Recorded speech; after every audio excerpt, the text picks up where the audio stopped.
Hello and welcome to this week's episode where I'm joined by my friends Chris and Ellen, a traveling YouTube couple based in Asheville in the US of A. Today we're going to talk some of their favorite places to travel, their travel philosophy, how to combine travel with a YouTube account, and how to utilize platforms to stay in places for free. Like I mentioned, they mentioned to me in France for 6 months whilst at TravelCon. I'm sure more topics will come up as we talk. Guys, welcome to the show. How are you doing? Hey, how's it going? Doing great here. Good. Yeah, I'm not too bad. Where are you right now? We're home in Asheville now. We just got back last week, I think. Yeah, it's been a week. We got back from the Olympics in France. Still jet lagged. Yeah. Really? Yeah, usually West is best, but like it's hit me hard this time. Yeah. I think coming back from Europe to USA is quite difficult. Going there's okay. That's what I found. Yeah. I do appreciate the sunrises. They're new. Okay. Fair. Can you explain to my European or actually worldwide listeners where Asheville is in USA? Yeah. So it's in the Appalachian Mountains and on the east coast of the US. It's usually how we describe it to our European friends. And then we show them a picture of the Blue Ridge Parkway and then they suddenly get it, Right. Yeah, and the Appalachian Mountains, they're the same stretch back in Pangea when they're all connected. So Scotland, Ireland, the mountain range, it was all connected. So our mountains are I think the oldest or one of the oldest mountain ranges. They're like 1.068 billion years old. Their grandpa mountains are actually shrinking. So, but we're very proud of that. Isn't the Appalachian, I see on TikTok a lot about the Appalachian area. Yeah. And is all the stuff true? Or is it all made up with like the spooky women walking around at night and some random people that A lot seem of to dress history. up? And there's definitely people making money on ghost tours here for sure. Right. Okay. Yeah, I will say that Asheville is a very hippie city. So we live in a very artsy hippie city in the mountains. And so there's definitely a lot of that, a lot of those myths around. If you talk to someone who's born and raised here, then they will say like, listen, in the mountains, be careful. Oh, really? So, I mean. And the story of Asheville, I mean, at least what I've heard is we're all drawn here by the crystal that's underneath the city. Yeah. So there's a bunch of different reasons why people move to Asheville. Right. Okay. There's that. We love the city because it's got we have friends who've moved here from a lot of places and we usually say like, oh, it punches above its weight. Like Okay. it's a small city, but like gets like massive musicians. Like we saw Bon Iver in concert here, like really great folk artists and like amazing art and history. And so it's a small city that's got a lot going for it. Okay. And someone told me randomly that it's quite a bit of a hipster city. Mhm. Is that a fair comment? Yeah. Yeah. It definitely hipster city. I mean, we have like a whole arts district where there's like murals and graffiti and like well executed graffiti. There's also Metal workers and glass artists and potters and like all different kinds of mediums of art. Yeah. yeah, like she said, the music as well. And I think we're the number one beer city as well. Yep. Actually, sorry, number two, because Portland lost population, so now they have more per capita than we do. Got it. Aside from losing population, We gained population, same amount of beer. But yeah, a lot of beer, mostly because like there's a river that runs through the city and a lot of waterfalls, and so a lot of spring water and natural water. So yeah, beer city, and then just hiking. And so I think that combination of like beer, hiking, art, like probably equals hipster. Yeah. you can't get too far wrong. What defines hipster? I have no idea. Yeah. We actually have the last thing left is a coffee scene, right? So we have a coffee library that we go to, and they have a selection of beans, and we just like select our bean choice for the week, fill up our little container, take it to go, and we make our espresso. It's really pretentious. That sounds a bit of a dream, to be fair. Yeah. It's awesome. When you come visit, we'll take you. I've got to go. That reminds me of, Yeah. I don't know if you've been to Venice or not. Have you been to Venice? Yeah. There's in the main part of Venice, not the actual, where all the streams and the walkways are. There's a back alley, sort of at the back where the locals are. There's a cafe. I can't remember what it's called because my Italian's shite as well. But they have beans on the wall, and you can literally buy, I think it's 100 varieties of beans, or you can take the espresso and taste it. I think it's about 100, 150 on the wall, about €1 each. That's amazing. Oh, Try I would whatever you dream. want in a different place. Yeah. Oh, well, shot of espresso each. That's I dangerous. should probably send you what it is because that is incredible in terms of place to Yeah. visit. I would love. Please. They define trendy because they only open from 9 to 1 p.m. That's it. They're closed the rest of the day. Wow. Like classic. Yeah. Yeah. Italians have a specific way of doing things. They don't shy away from keeping the code. Yes. Yeah, absolutely. Right. Asheville was on my list. I will visit. Okay. Brilliant. And did you both grow up from there? Is that where you're from, or No. do you grow up somewhere else? Yeah, I mean, I grew up between Oklahoma. I was born in Oklahoma, and then when I was 10, we moved to North Carolina. So Raleigh area, like my whole family, all my whole family is in North Carolina. So not Asheville per se, but it is in Raleigh area. Yeah, I grew up Okay. in Hollywood, Florida, then Orlando for 10 years, then LA for a bit for career, and then Tulsa for a bit. We traveled around for a year and a half, and then now Asheville. Okay. And what brought you to Asheville? We had friends here, and then we had been pretty often visiting our friends here, like once a year for like 5, 6 years. And we both had always loved the city. He came and visited. When you did first come and visit? Pretty sure it was on the road trip. Yeah. I think we'll hit on later, but like it was, yeah, when I was a kid, when I was like 10 or 11 years old, and it was just gorgeous. You know, from Florida, everything's flat here with those mountains, blazing hot every day. Mhm. Here it was temperate. I was like, the world can exist in a better place. And I had always loved Asheville because I loved the artsy city and Sure. I love the mountains, but I don't love snow. And so we only get like 1 day, 2 days of snow a year. But yeah, we'd always loved it. And then we just kind of decided, like, why are we waiting? We kept talking about, oh, one day we'll move to Asheville, like maybe down the line, the future, whatever. And we had just been putting it off. And I don't know why. I think in our minds, we kind of felt like, oh, we're not ready for that kind of happiness. Just like, I don't know. Don't deserve it. Flagellation. It's not good enough. I don't know. And a lot of things, like we were coming from Tulsa right before this, Yeah. and it was a 4-hour drive to anything that resembled nature, wanted to be around. Like there's prairies, which is a lot of flat, fine. We love hiking. Yeah, Like- they had Turkey Hill, which was about the size of a garbage heap, and you know, it really, Asheville was wonderful. And it's closer to our families and stuff, so it was a really good mix. It's well triangulated Yeah. for our family. And how did you guys meet? We met in college. I went to college in Florida, and then Yeah. my roommate. Well, we met on Skype, really, like back in the day. There's Skype. hope, kids. My roommate was friends with him in high school, and she was on a Skype call with him, and then kind of got looped into the conversation, and we met that way. And then I went home with her for a weekend, and that's when we met in person. Trick or treating, Halloween. Oh god, the romance. Yeah, Yeah. I got the treat. Boom, that's the highlight reel. yeah. That's going on social media. That is.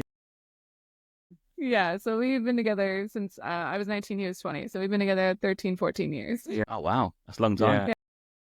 And separately, before we get stuck into current travels, were you both traveling as a family? Were there any trips, maybe when you're younger, which maybe enlightened the wanderlust?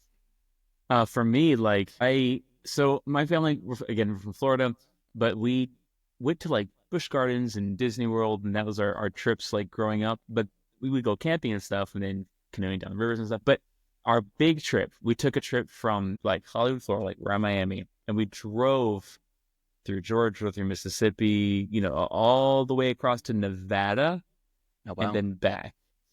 We would do 3 days of camping and then a hotel to shower off, and then 3 days of camping and hotel to shower off. So we did that all the way to the Grand Canyon and then back, and that was life changing. That was like discovering Asheville. That was seeing the Grand Canyon. That was seeing Colorado and the Rockies. That was seeing the vast nothingness of Arizona and Texas. And it was really impactful because I had never seen anything outside of Florida before. I'd never seen snow. I was up in the top of the Colorado Rockies and the soft snow for the first time in the middle of summer in July. And it was really, really cool to just see the expanse of the U.S. And everywhere I went, I fell in love with like Silverton. I fell in love with Asheville. I fell in love with all these different places because they're so different than my upbringing. And it did like change my world. That was fun. Wow. And Ellen? So we grew up like taking like normal family trips too. I mean, most of our trips involved like going from Oklahoma to North Carolina to visit family. But my parents actually, they traveled a lot in college. My parents both went to Eastern Europe before like the wall fell. And so they had a lot of photo albums of their travels, like when they were in their 20s. And I remember like looking at their photo albums and just being like, oh, there's like a different world out there. And so for me, I think it was more just like wanderlust just from like my parents' travel stories Yeah. and wanting to like experience that for myself. So I don't remember a time when I didn't want to travel. Okay.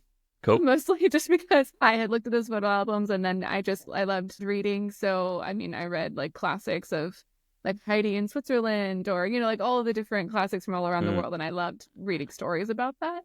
So yeah, the first chance that I got, I mean, I studied abroad in college. And she's told me like from her childhood that like Freddy the Frog and like when he travels around. Obscure. Super deep cut reference. But like he went to the Eiffel Tower, all these things, and so we went there and saw the Eiffel Tower. She's like, it's like Freddy the Frog. I'm like, what on earth? It's just like these I have really no idea what that is. weird. I know. I started putting together these things. I was like, oh, like my favorite movie, like my favorite books. Like they were all like Your major in college was travel, and I didn't really realize it at the time. Yeah. That's amazing that you got to see your parents traveling. I guess that would have been like 80s, right? Yeah. Yep. That is a time, I kind of think 80s and 90s, that'd be a pretty cool time to travel because you're kind of not too far in the past. There's a bit of technology coming in. There's a bit of ease coming in with short haul flights, but also it's before smartphones, right? So there's a bit more traditional. Like those stories I kind of get a bit nostalgia about, even though I don't really have any myself because I'm not old enough. But I don't know what you guys think about that. Yeah, exactly. I think that on our, which we can get to later, but on our very first trip to Europe, we didn't get the eSIM cards or anything like that, and so like we didn't have any internet. We also weren't working. So it was like the closest I feel like we could have gotten to that, like we only logged into Wi-Fi when we got back to the hotel or Airbnb at night. It was a dream. Like we did all over back on that fondly. We're like, man, that was nice. Like, we should try to do that again, but it's so difficult. I think I don't know. I mean, a couple of reasons. I think it gives room for boredom, which is critical for digestion, for like memory digestion. If you want to like process what you're experiencing, you need boredom to like digest it, right? So they gave us a ton of that, and also like not having the answers and being curious and not being able to just access the answer. You just had to talk about it and try to figure it out, like. Yeah, sitting at the dinner table, being bored and looking at the art in the walls and just being extremely present. I loved all of that. Yeah, I did travel in 2013 before I had a smartphone, and I do hark back to those times, that 6 months where it was literally, as you said, there's no way to find out stuff apart from you might be able to log in on a hostel computer. I don't remember those days where they have like a computer in the corner and you might be able to log on Facebook or something, right? But very rare. So that 6 months was so raw. You got to speak. Yeah. I wonder if we're losing that ability to connect with people on a real granular level on the street, because now you don't need to ask anyone. You can just go on your phone, right? But then you do have to like ride the scam. Are we going to get scammed? If not, who's telling the truth? You really have to work out like who's genuine. Cons. Yeah, it's true. That's true. It's part of the fun, but it's also a bit of a skill, isn't it? Yeah, I've seen a few recently of like these trending videos of people like trying to prove that you can still go and travel without having a plan. And like just show up and talk to someone and book a place. And I'm like, man, that sounds nice. And I think like I would maybe want to try that a little bit. I don't know. Yeah, just like taking a little bit of that and a little bit of the surprise factor, Yeah, if you think about it, like I'm sure in your own travels, like winging a travel podcast, like sure. like some of the best memories are when you just wing it, like when you just kind of happen to find yourself in a weird circumstance that you couldn't plan for, that comes from just serendipity, Yeah. I'm going to try and recreate that in November when I go to El Salvador, right? Ooh. So I'm going to just try no tech? Yeah. I do no eSIM. Okay, yeah. So I'll be cut off apart from Wi-Fi. Yeah. I'm debating that. And I think I'll get content, but I don't want to rely on Google or AI to navigate me. So I'm going to try and go local recommendations or like hostel, hotel recommendations or where to go next. Yeah. Because I don't know much about the country, so I think it might be quite nice to travel that way. We'll see. That'll be fun. If I can do it. Yeah, I'm looking forward to watching your stories and probably post it after the fact. But yeah. If you see me post and I failed, yeah, yeah. After a day, yeah. Look forward to that trip. That should be good. Okay, we're gonna delve into some travel. Perfect. We've talked about the history, how you kicked off your little travel careers as well. Also, got some places here, places 1, 2, 3. You haven't given me any places, so we're gonna wing that section, which is cool. Yeah. But I want to know, what type of traveler are you? Are you a bit stingy like me, like a budget backpacker? Are you mid-range? Are you luxury? Or how would you describe yourselves? I think I'm gonna give the annoying answer and say a little bit of both. Because annoying. It's so proper language. No, so like, but like, okay, but to be fair, we traveled cheaper than most people. We do. Like, we're not staying at 5-star hotels and stuff. Sure. We're not spending $6,000 on a ballot. Most of the time, we're not even paying for lodge. Right. We're using points for everything. I don't mind spending things when it's worth it. I think worth it is the key, right? So I'm not going to get. I like enjoying good experiences. I don't like getting robbed. So even like in the States, I'm not paying $70 at a restaurant here in the States for a French bottle of wine I can get for 4 years, and it's not happening. Yeah. So budget like is on the mind persistently for me, annoyingly so. But I'm not going to sacrifice a good experience that always costs that money. Like Switzerland, always expensive. So might as well just fork it out. It's not getting cheaper. Yeah. So we're not afraid of spending money, but also we're not going to get robbed. Yeah, like I think that we were budget travelers when we were traveling full time, just because like you're living your life basically. It's just you're traveling while living your life. So I would say like we were budget travelers in that sense because like we're always traveling and that's where our budget's going. But now that we're taking less trips, I do find myself like, and we still travel 3 to 6 months a year, but I still find myself like now I'm like, like we've always wanted to go to Switzerland and go. We love hiking and we've never gone during the summer because it's the most expensive. Yeah. I hear you. We're very much, winter or like off-season travelers. Exactly. We're nearly religiously against summer travel. Same. I'm exactly the same. Exactly. But like we don't ski, so every time we've been in Europe, we're like, well, we guess we can't go to hike in the Alps, So we're like, that was just one of those things that like we should spend money on these bucket list trips for us, and like in the sense that like it's not going to get any cheaper to go to Switzerland or something like that. Or now we're talking about like going to Japan and stuff like that, where it's like some places and some things that we want to do with these bucket list moments, like it's not going to change. So now that we're traveling a little bit less, I think we can do a little bit more with that. Yeah. Okay, that's interesting because I had the same philosophy. Off season, really only. I don't really like going summer or Christmas. Even Easter's a bit of a nightmare. I looked at Japan the other day. Easter, the flights from 2 weeks to before Easter to in Easter, it's like a grand difference from here. So I'm not sure what's going on. But that's Easter is. Wow. Yeah, I think it's like my birthday. So I think it's like 10th, 11th of April next year to the Easter weekend. So if you're listening, you want to go to Japan, don't go then. But actually, when you travel, do you work whilst you travel on the road, or are you saving work for when you get home, like now in Asheville? How do you mitigate your careers? Yeah, so I work a normal job. I mean, normal. I work remotely, so I work 9 to 5 remote job, but I do a 4-day work week. Okay. So, yes, I work in advertising, and I take vacation like normal, but I do work most of the time when we're traveling because I don't have 3 to 6 months of vacation, Fair. So I'm working most of the time, and then we just pick like, when I want to have like a proper vacation is what we call it. Like this is like a proper vacation. Like Switzerland, I took the vacation time, or like last year when we were in Greece, and like I took the vacation time. So it's like a normal 10-day period or something like that. But otherwise, if we're in Europe, I'm working 3 to 11 p.m. So I work East Coast time. So it's either 2 to 10 or 3 to 11 generally. Yeah. Or 4 to midnight sometimes.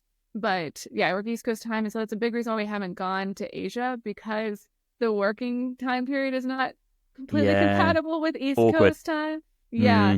And we love long-term travel. So like going to Japan for a week kills us. Yeah. But like we've also come to terms with like, hey, like we've wanted to go to Asia for a long time. We haven't gone because we're like not okay with going for a week or 2 weeks. And we're like, that's still better than nothing. So we're making it worth it this time. We're going to the World's Fair in Japan. So like, okay. So yeah, we're just kind of, when we're traveling, I'm working most of the time, and that's, we're long-term travelers. And then you work when we're... Yeah, so I'm more of a freelance worker. I am a weird case. I'm a film composer, so I write for reality TV shows and documentaries and films, whatever comes up. A lot of my stuff just comes from royalties and upfront payments. So I am here. I used to write on the road.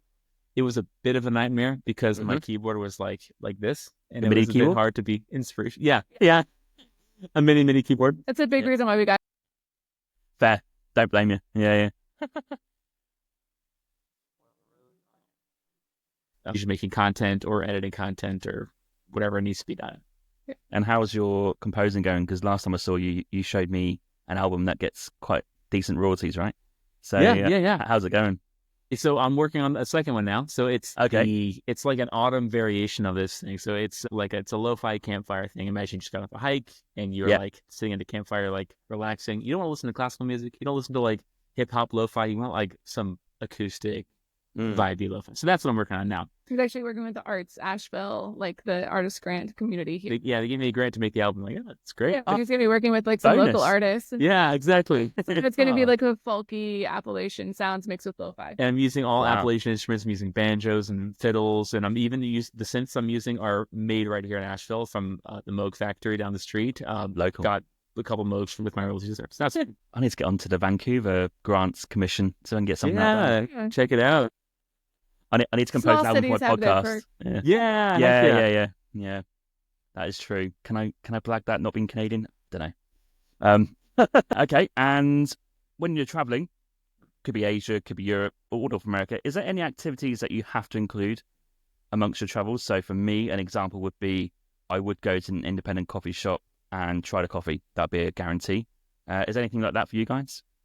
I mean, the first thing I think of is we always, I mean, another cliche, sorry. We always do the walking tours just because it orients us to the city and like it gives us a perspective going in. So like probably day one of us being there, if we can As soon as make it happen. well, yeah. Because the more we know about like the orientation of the city, the history, the culture, what are their positives, what are the struggles, it kind of just gives us a glimpse of, and even like orients us to like the landmarks and why the city is built the way it is. And it kind of gives us a context of where we are. So I think that's the number one thing. What else do we do? And then like other things. I mean, you mentioned the coffee shops. We do obviously love coffee as well. So we do like eat local, drink local. I also love thrift stores. So if there's a thrift store around, I definitely pop into thrift stores. Yeah, but also you see what they discard and eat. Yeah, you're right into the culture. And I'm very popular. Like very. That's very popular. I'm very with my brain and thinking. No, I love like sustainable clothing. So like thrift stores from around the world. And like that's my favorite souvenir. So I do that. And then we do love museums. I know I've seen several people recently that are like, oh, I don't love museums, or I never go to a museum when I'm traveling. I'm like, you're missing a large portion. Yeah. I don't know. I'm passionate about museums. I love art and art museums. It's a huge thing. I worked in art museums for a little while. They're I just think they're holding parts of our history and our culture, and the people that are doing tours in museums are such great resources of telling their stories of the pieces that are there and stuff too. So we usually do research on seeing a museum around in the city if it's possible, and we'll definitely stop in a museum. Yeah, and some cities are museums. Like, Pompeii, I'm not going to go to the Museum of Pompeii. I'm going to go to see Pompeii. It is a museum. Yeah, sure. In some regards, Venice, there is a museum. Like, yeah, I think... Then we went to like the Doge's Palace. Like, there's like things that's like, I don't know. We usually say like there's things that you need to do on your first trip, and then there's things you do on your second or third trip. Arlington Cemetery in Normandy, or not Arlington, the American Cemetery in Normandy. You don't need to go to the museum there because the main event is the cemetery. And if you have to sacrifice time, it's that kind of balance. Yeah. Sounds like Belgium. Yeah, exactly. Yeah. I mean, yeah. They got cemeteries everywhere, right? I remember going on a history trip there when I was school, and we're like we are studying history and we would get it and we love it, but the 10th one, do we need to go to another one, or? Yeah, that's true. Exactly. Yeah, exactly. You feel controversial saying it, but it's got to be asked, right? It's true. Yeah, I mean, I think in Normandy we go back there quite often because we have friends there, but we don't go to the D-Day sites every time because we've been there multiple times, so it is like it's a thing that once you've been there a few times, like there's different levels or layers of travel and repeating visits to places. Yeah, I had a bit of a shocking moment actually last week when I was in DC. So I do love a good museum. So I went to George Washington's mansion at Mount Vernon. Nice. And I'm sorry, American listeners, I had to Google on the way there. Yeah, was he the 6th or 7th president? I don't know. Oh, shit. He's the first. At least you looked it up beforehand. And didn't ask. In the Uber on the way there, yeah. Yeah. I was like, oh, he's the first. Oh, that's so bad. Like, and I thought Abraham Lincoln was like next, but he's like way down the line. He's like, crikey. Look at it, King Alfred. We know you're first king. Oh, yeah. I probably didn't. Wait, Alfred or Egbert? Yeah. Egbert. Maybe. Egbert. We like history. Is John in there somewhere? Is John somewhere There's about? definitely several Johns. Oh, there's a few. Yeah. Okay. The early ones, no one really knows, I don't think. They sort of, unless you're into it.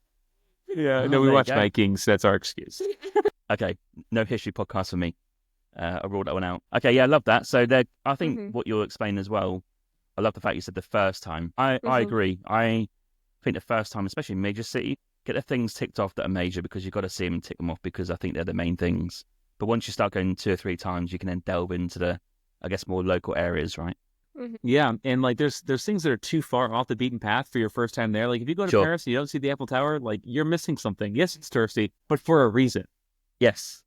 Yeah, absolutely. I think for El Salvador, when I land in San Salvador, I think you said the free walking tour. That's the first thing I'm doing. I think I'm getting late, and next one I'm straight on it because I need to know what this place is about, where things are, a bit of history about it as well. So they're great. They're great as well.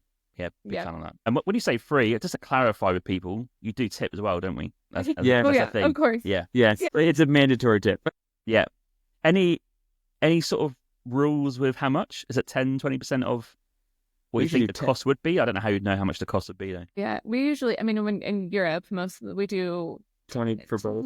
10 euros for each of us, and then if it was a really, really good guide, or like gave us a lot of, like, some guides have given us like a full Google Maps rep of all the locations to visit, you know, or something like that, then I'm like, oh, like an extra 10 for that, you know. Usually 20 for a couple. Yeah. 10 for personage. I could be totally wrong. I haven't really. I kind of think that like that's what I would pay for, like in a museum, a guide kind of thing. Like that's what I would consider. Yeah. Wait, what's yours? I'm curious. No, I had 10 in my mind. I think $10, 10 euros, okay. £10. Perfect. Okay, so we're on the same page. Yeah. Okay, that's good to know. And when you travel, is there anything you like to achieve? So I know you mentioned you get the basics done, but is there something extra that you're really interested in that you might like to try and get ticked off? It could be like a tour or even like an extravagant activity, anything like that? I think for me, the first thing I think is food. Like, of course, try the local dishes, try the local spirits, and just see like kind of another potential. What is the terroir of the region? We know way too much about French wine. Yeah, I know. Yeah. No, I think that like as far as like extreme, we're not like, we love nature. So anytime there's like a nature thing that we can do, like if that is a guided hike or even just like a day trip somewhere onto nature, we always try to incorporate that. But also most of the places we're visiting because like we want to see the nature. Sure. So there'll be something like that. But that's the side of us where we're not the like splurgy travelers. Like, man, we probably should have like splurged more on those like hot air balloon rides or something. I don't know. I just like we do the things that we're happy to do, and then we find like off the beaten path stuff, usually because we're staying in places so long. Like if we're staying in a one location for 2 weeks, like we tend to get off the beaten path and do all of the random things. And we like looking at like flyers on little telephone poles that say like, hey, there's like in Normandy, there's a grain hull dance at August 6th or April 16th, or like a grain hull dance in this tiny little town. We have to go. Or a Celtic festival in the middle of tiny town of Normandy. We have to find out what this is. It's a great memory. So we're very much like the local events. Like that's what we do. Like look for like local concerts or like local live events, because it's like, what are the people? Let's check the random bulletin board. Yeah. And that's when we're staying in places for so long. It's like, well, we're living here. That's what we would do when we're home. Yeah, I tried to add in like one extravagant one. It's not like thousands of dollars. It's like a couple of $100, right? So an example would be, for my trip in November, I'm tempted to nip east to Belize. I don't know if you've been to Belize or not. And do a flight over is it the black hole in the water, right? The blue hole. Yeah, blue hole, yeah. Now, I'm never going to go in the water because I don't do water. But I'm thinking, no, do you know what? How cool would it be to fly over it? So I'm thinking something like that. I don't know how much it's going to cost. Yeah. But it'd be amazing, right? Once in a lifetime almost. Yeah, exactly. Like when we go to New Zealand, I cannot wait to do a helicopter tour around the island and see the Lord of the Rings sites. Yeah. Did a helicopter ride for my birthday. Those like extravagant things, like once in a lifetime things.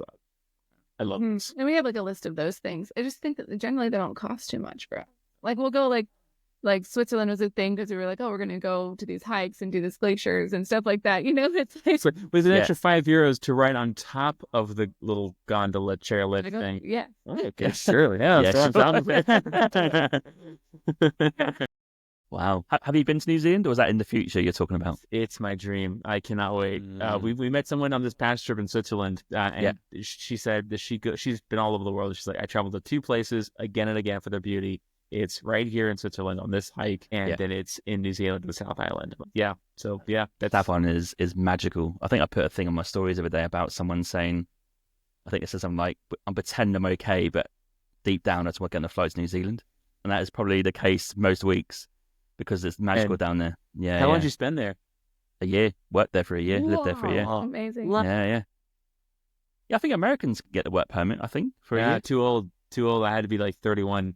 It had an early 30s cut off. Yeah, I thought you're younger. There you go. It's a compliment for you. Thank you. Okay, yeah. So, okay, yeah. We dipped in 5 years ago, I think, or 6 years ago. So yeah, I think my advice for South Island, if you can, just camp it. If you're into that, road trip and camp that's it. what we were looking at. I want to do that. That's another thing that's like we need to do with it and just be okay with going for 2 weeks. We're always like, we should just go for 3 months. I'm like, okay, but like practically we need to do, yeah. So New Zealand and Japan are our top two that now we've decided that we're okay with not going for a month. That's where we're going next. They're always in my top 5. Those two. When people ask me, that's always, great. Yeah. Can't wait. Yeah. Oh. The one helicopter ride I did in New Zealand, which was a long time ago, it was in 2013. I don't think they do it anymore. Maybe it's because they're trying to protect the glacier. But you used to be able to fly to the top of Fox Glacier and then hike within the crevices of the glacier, right? Oh, so that's amazing. you get your pickaxe, you get your coats. And I think we had the last flight up that day because the weather was turning pretty bad. And I was like, should we be doing this? I'm not really sure. But yeah, we did land okay. And we were the last line. You see like these lines of people walking around the glacier, but we were the last ones up and the last ones down. But amazing experience. I think wonder if you can do that.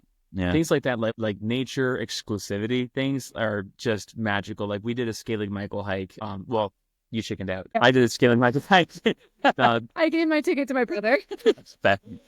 But it's off the coast of Ireland, and it's the same. Like you go on the boat, sometimes you can't even get onto the island because it's just the waves are too choppy, and people have gotten off the boat and gotten crushed between the dock and the boat. So like they only go on like palm days, right? But when you go up, it's where the Star Wars films were shot for the latest, the sacred places for Luke Skywalker and such. Yeah. So that's like you said, the exclusive nature things. I love those excursions. Yeah, like Milford Sound in New Zealand as well. I think it rains 300 days of the year, so you got to get lucky to get no rain, and we got no rain luckily. So great. Nice. But that's a heck of a journey down. It's like one road only down there, right? You park up and you just look up hoping for no rain. So that is quite an amazing boat ride through the fjords, right? It goes through the fjords, waterfalls coming down. So it's that's magical, an incredible adventure. Yeah, yeah. What place? God, get me back. Jealous. Okay, and we're gonna delve into some maybe areas of the world that you have traveled to. You mentioned Asia quite a bit. Is that your next concentration in terms of an area? Yeah, I think that's our next spot. We've been around Europe a lot, and we love Europe, but I think that like the next spot we're going to go to is focusing in Asia and New Zealand. Those are the top two places, or Asia the region, and then New Zealand the country. Yeah. Yeah. Any particular all of Asia? Any particular places or? Yeah. No, he wants to go to Japan. I'm just going to Asia. Yeah. No, he was. So the terminal says. Yeah. His number one place is Japan. Mine is like Vietnam or Thailand. Sure. Like both of those are pretty tied. But tied. You're welcome. This is a comedy show, not a travel show. I know. And then we've been talking a lot about Africa recently too. I don't know. I think that like we're all over the place. All over. We'll figure it out. Africa's pretty big. I know. Well, we were. We're going to Asia and Africa. That's where we're going. Okay, cool.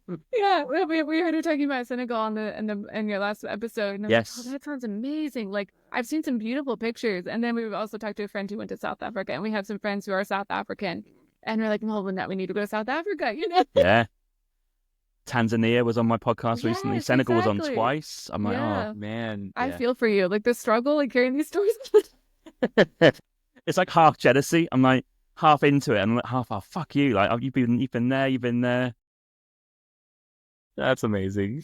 It's all right if you can travel all the time, but like you say, we've all got jobs and we've got to pay for it. Yeah.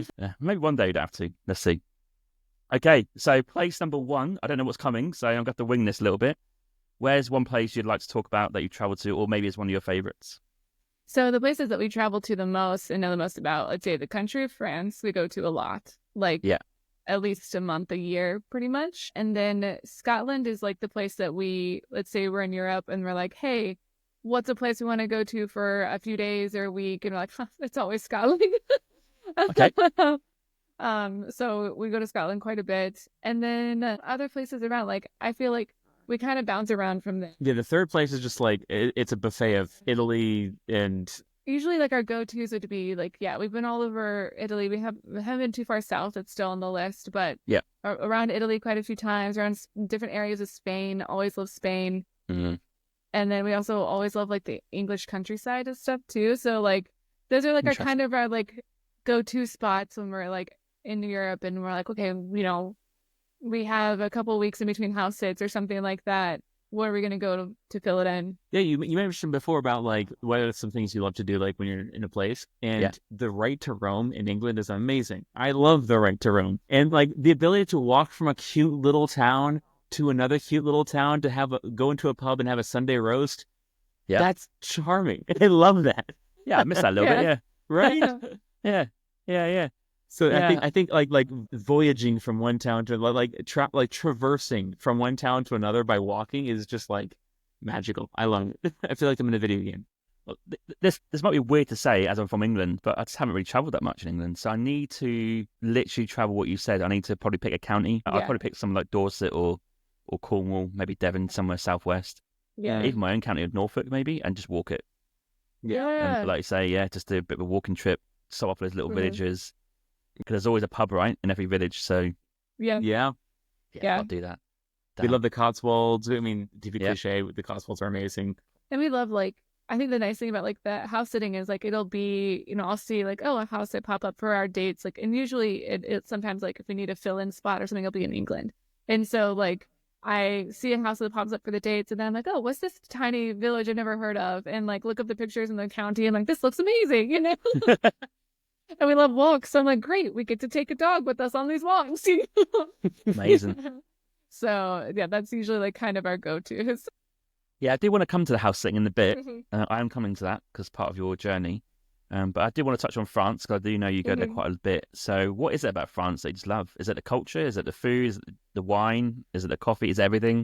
A Certain lot of areas, maybe? things. Yeah, I mean, we've been around to a lot of areas in France. Like we've have sat in the southwest and like near Toulouse. Mhm. Quite like for about a month or so there and explored that whole region. That was gorgeous, amazing. And Like Carcassonne there. yeah, Carcassonne, right? And La 2 months in the Loire region. Loire. And yeah, loved that with all the, you know, the chateaus and castles. And then Normandy, we have friends. So we go back to Normandy quite a bit. Normandy. Yeah. And then Keep we going. love So that. yeah, I know, right? And we love like the Alsace region and stuff too. So I mean, like I feel like every time we discover a new region of France, like I don't know, there's just something that fits. Like the food, the people, the culture. Sometimes I think that if we're there too long, sometimes we're like, oh man, like our Americanness kind of starts showing. Yeah. We're like, I'm a little impatient, you know. Okay, right. But or like the schedules of things will get on our That's- when we're working remotely. Schedules. Oh my gosh, the French schedules. Yeah, how I dare love they? that they're so accustomed to eating at exactly 12:30 and closing the restaurant at 2. That's Love it. fine. It's just I wake up at 11 sometimes. I'm not ready to eat.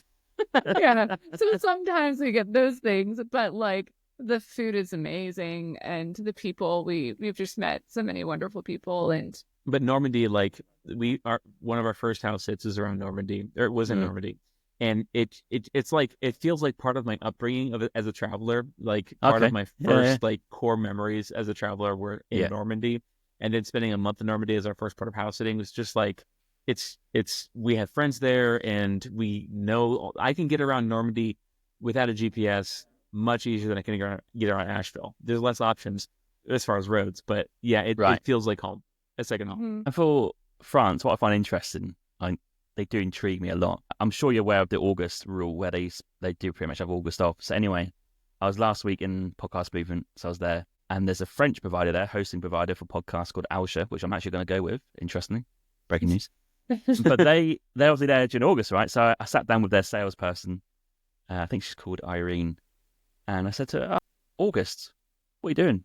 Aren't you supposed to be like on the beach somewhere, not working? She goes, and I can't do a French accent. I can't do it. Yes. She goes, but business is business. I was like, oh, okay, fair enough. So you're not happy, so you're not happy about it. She goes, nope, we shouldn't be here. But if the boss says so, then we've got to be here, right?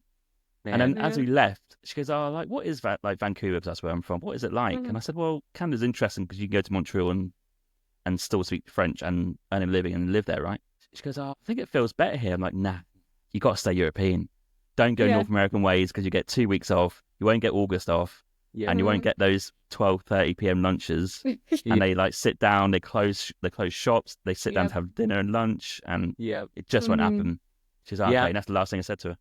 We Yeah. found like in like France, like they really, really know how to like enjoy life. Yes. They're very Like, fit. as far as their skill points, they've maxed those skill points We've- of how to enjoy life, We've learned a lot from like being present in the moment, enjoying things mhm. slowly, and just like when we're there, we do find that like the slow pace, like you do just kind of get into the groove and you're like, oh, this is nice. it's an organizational way Mm. of like, oh, this makes sense and it's nice and I feel like taken care of, like as far Yeah. as a life perspective. From a systems perspective, that's where it gets buggy. Yeah. That's where Right. we're like, our friends ask us like, when are you going to move to France? And we're like, oh, I don't know. We're very happy going and like spending a month or two there. Yeah. And for a period, we thought, oh, maybe we'll move there. But I think that it's one of those things that you learn too much and you're like, one person Kind of told us- ruins it. Yeah. Yeah, I think we've never officially lived there. We've only been there, the most was 2 months at a time. But one person told us that that you've lived in a place when you find the things you don't like about it. Yeah, Yeah. that's true. That's true. Yeah. And you find things that annoy you about it. That's when you actually like. And I feel Yeah, like yeah. that's like France. And like, there's so many things I love about this, but I also know myself and I know that like that routine, I just don't know. I'm too much of a night person. Like, But through all these like kind of negative things, just saying we still absolutely love the benefits. yeah, we would just spend a Sure. month there. Yeah. Yeah. Yeah. So it is a place that we do constantly go back and it feels like home when you're so familiar with a country like that. Yeah. Mhm. And how was the Olympics? Brilliant. Amazing. I think that I'm already hooked. Like I'm already like looking for tickets for LA 2028. Oh, wow. Okay, yeah. No, it was just so much fun. I think that also like being in that environment of people from countries all around the world. Another thing that I realized of me loving travel, I've always loved watching the Olympics since growing up. I was in gymnastics and all the things growing up, and then like being at the Olympics, I'm like, this is so cool. I'm like nerding out over the things. It's very sweet. Yeah. Yeah. Over like all of the things and the signs everywhere and all of the ceremonies and events. And I became very patriotic. I'm not normally patriot like the USA monosyllabic Yeah. chants, but like it really felt natural to be like represent the USA there. It was quite patriotic, and I enjoyed that a lot. and meeting people from all over the world who are there to just because of like this mutual love of like competitive sport and that environment. So we were at a Kiwi bar, a New Zealand bar, and Yeah. because we went to one watch party that was on the little pamphlet, and it says, "Oh, there's going to be a watch party here. Come," and it's right near our hotel. Great. I go to the place, locked. The door's locked. Found a police officer. Pourquoi fermé? Why is it closed? Pourquoi fermé? And he said, "C'est fermé." No issue. Just it's closed. Like, yeah, and no kidding. Pourquoi?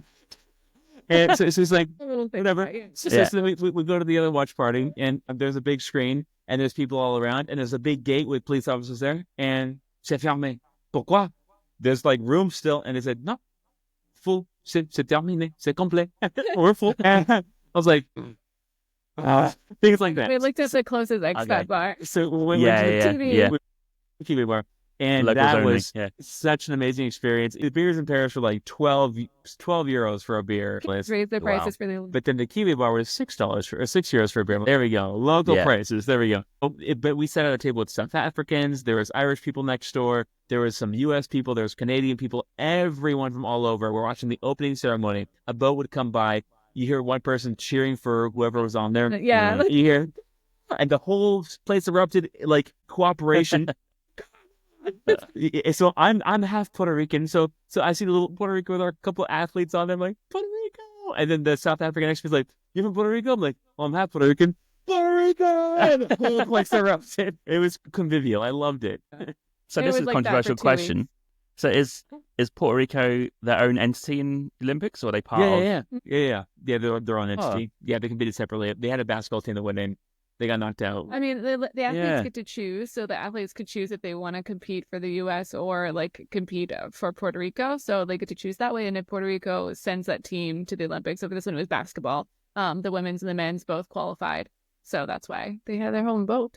So it's interesting. These little, I guess I don't know how to say this. They're not officially countries, right? They're Yeah, the territory. Well, part- they're your territories countries or whatever. Yeah. Mhm. they're Yeah. countries, Yeah. but not UN recognized countries. but they still get their own little entity represented at sports, which is quite Mhm. interesting. I think FIFA would be the same for football. I think Yeah. someone like Gibraltar, for example, have their own team and Right. stuff like that. So I do Yeah. wonder what that means. I guess there's that basing yourself on where your roots are and not accepting like the territory meaning or the it's an Mhm. interesting debate and relationship with sport and where you're from, because it's not black and white, is it? Yeah, no, that's a full can of worms. Even like, I mean, even with the gymnast, there was a whole situation with like a gymnast who was French but competed under, and forget the country, but she was on the French team and had disagreement with the coach. And she was like, well, I'm not going to compete under France anymore because her mom was from another country. And so she competed under that country and won a medal. Like, I think that like some dynamics that happen in the Olympics like that is usually I find very interesting. Yeah, 100%. Okay, and I want to touch on Scotland because you mentioned Scotland, and it's also a fascination for me because I've never been. Can you believe? Apart from Edinburgh. No way. Yeah, Edinburgh. Yeah. Well, we love Edinburgh. It's one of our favorite cities. Yeah. So my question is, where do you go? Do you prioritize the NC 500 at the top, or do you go to the Hebrides? Like, where do you normally go? So we usually go like west coast. So we love like around. We've done like Loch Lomond and that kind of area, a little farther north of that. Like, but we have gone farther north, and we just kind of prefer. Like, I don't even know. I'm probably saying this on technical terms, but like the middle bit. Okay. Yeah, because we went up to Inverness, right? And I think I was confused as far as like I thought the Highlands was going to be you go to the Highlands and it's just like Outlander, and it's not. Inverness it's the plateau, so it's just all flat once you get to the top of the Highlands, right? Little hikes and stuff, yeah. But it's the beginning of the Highlands. That's what the most contrast is between the lowlands and the Highlands, and that's where the most like dynamism of landscape. So from hikes and things like that, we enjoy we around there, and then we've done several we did a house sit around the loch in that area near Loch Lomond, which a much smaller loch on like one of the many peninsulas that are jutting out from the coastline. Pick a lake. Yeah. So generally we kind of drive along that coastline and the peninsulas and go in and out, and we love that whole area. We also really love Islay, and so we love Islay whiskeys. And then went to Islay and fell in love with the island in general and the people, and talked to people who grew up there and everything, and just really cool culture. And then like Campbelltown in that area as well, just before you get to Islay. But as far as like you said, you went to Edinburgh. Edinburgh is one of our favorite cities in the world, just because it's a mixture between like gritty, but not too gritty, like not Glasgow gritty, but it also has like academia. But Glasgow's so cool too. I don't know. It has like statues to like authors and intellectuals, and like that's super cool. And in Edinburgh, and they have like nature, like the parks are there, and like actual proper nature is like really close. Their pubs are amazing. Their architecture is like really like Harry Potter-esque, to be cliche, or like Haunted Mansion. It's a gothic, I don't know. I don't think that we haven't been to another city that's similar to that, like that on that concentration. Yeah. But the music in Glasgow also, like when we were there, like there was like a random like dandelion festival happening. We were there one time, and like I was like, this is cool, and like live music everywhere. The culture and carefree nature of that city is really fun, and it's really easy to make friends. Yeah, exactly. So we speak the same language. We feel like we're speaking a different language, and also like it's so approachable. People are so approachable that it's just easy to make friends. A lot of times, another thing we do when we go to a new place is like we try to sit at the bar and try to like make friends by like happenstancing, sitting at the bar and seeing who talks to us, being open to that. So it's super easy to do that in Edinburgh and Glasgow.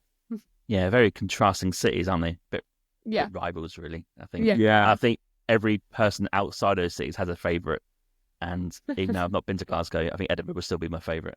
Yeah. Me too. My girlfriend Emma would say Glasgow, so I think we're going to disagree on that one. But oh man, yeah, it's an interesting one. But Edinburgh is amazing. I think it's like the number one destination in UK, which I think is for backpacking. They have a lot of hostels there. It's a very popular route, and it's a very popular getting off point there. You get from London to Edinburgh through train as well. So apart from London, you'll find hostels and stuff. But I think as a condensed place, I think Edinburgh is the one that maybe is the most popular at backpackers, maybe, I think. Yeah, that's interesting. I know that it's expensive. Like Edinburgh Yeah. hotels and Yeah. everything, like very expensive. But yeah, it is like the starting point even just for like nature backpacking trips and everything going out. Yeah. Yeah, I think like as an American person, if you took a trip over to the Scotland and the Highlands and such, if you started off in Edinburgh, had a great experience there, it's like a wading pool to get into it, and then like having that as your first impression, then going over to the Highlands, like what a beautiful memory that becomes. Sometimes On my list. Yeah, I think that a few times we've rented a car and driven, and we've had like a general destination, but then like while we're in the car, I'm like, hey, like there's this Highland Games happening at this castle. Like, Oh, yeah, that was fun. Shucking rocks and shucking like telephone poles. I was like, I can do that. I just need a kilt to compete. Is that in kilts? Yeah. If you have a kilt, you can compete. There was a Hawaiian guy who was like competing, a little scrawny little thing, and he was chucking telephone poles. it was cool. Yeah, and we were and it was at Glam's Castle, which I didn't know anything about until we got there, and I was like, oh, this is where like the Queen grew up. Like, oh, that's cool. Like, just didn't know anything about it, like except that there were Highland Games there. And there's these sweet little like girls about this tall, right? And they were in their little cute little dresses, dancing around, doing the little Scottish dances and getting little ribbons. It was precious, man. Yeah. So I don't know. I think that like sometimes and also it makes it easier. Like when you speak the same language, kind of happen on those things and figure it out. Like in France, we speak a little bit of French, like enough to get by. But even that, like when we call to make a reservation, like for like the local concerts or something, usually we show up and we're listed as like English. They did a good job. So it is a little bit easier when you speak the same language. It is, yeah. Even Scotland is technically, is that they've got Gaelic is out there? I don't know. I don't want to go there. Yeah, I do wonder because I've never really been. I think Edinburgh is too cosmopolitan, so I don't think you get the proper experience. But I do wonder what the Scots' reaction is to English people when it's so clearly obvious that you are. So I wonder. Yeah, Ireland's the same as well. I've never really been into the depths of Ireland or Scotland to test that out. But I mean, I was in a Scottish museum. This might need to be cut out. Trigger warning. Yeah. So I was at a Scottish museum, and there's this guy in a kilt, and he was like, it was the Edinburgh Fortress, the castle. Yeah. That had the tattoo, and it's like, any questions? I'm like, well, what's the pockety bits on your kilt? And he's like, oh, that's my spore, and he just puts that. And then we got to talking about the history. And I was like, so you're in the Scottish military? He's like, yeah, I'm the Scottish. Like, so but you serve under like the UK flag. It's really dead. He's like, yeah. I'm like, so like after all the history of your countries put together, like that doesn't affect your service, like your desire. If you say, oh, I'm proud, I'm like, that's great, but also they're pretty mean to you before, like, really into learning about like Mary Queen of Scots. Like we're learning about the colonial and the Jacobite Revolution, Bonnie Prince, all these things. And I was like, so like you just gonna serve voluntarily as in their army when you beat their meat shield? And he's like, yeah, I'm proud. I'm like, okay, cool. So we talked about like devolution, and we talked about Brexit at the time, and so I mean, we can ask these questions because we're American. Yeah. We have no dog in the fight. Yeah. But then I introduced my wife, and I say, yes, she has heritage too. She's a Campbell. Is there an issue? I wouldn't go saying that again. What's the issue? Is that Campbell's basically betrayed the Scottish people. So basically, there's a rule, like a local rule. If someone comes to you and asks for shelter, you are required by Scottish law to give them shelter. Yeah. So the Campbells came and gave them shelter. English came in so they did.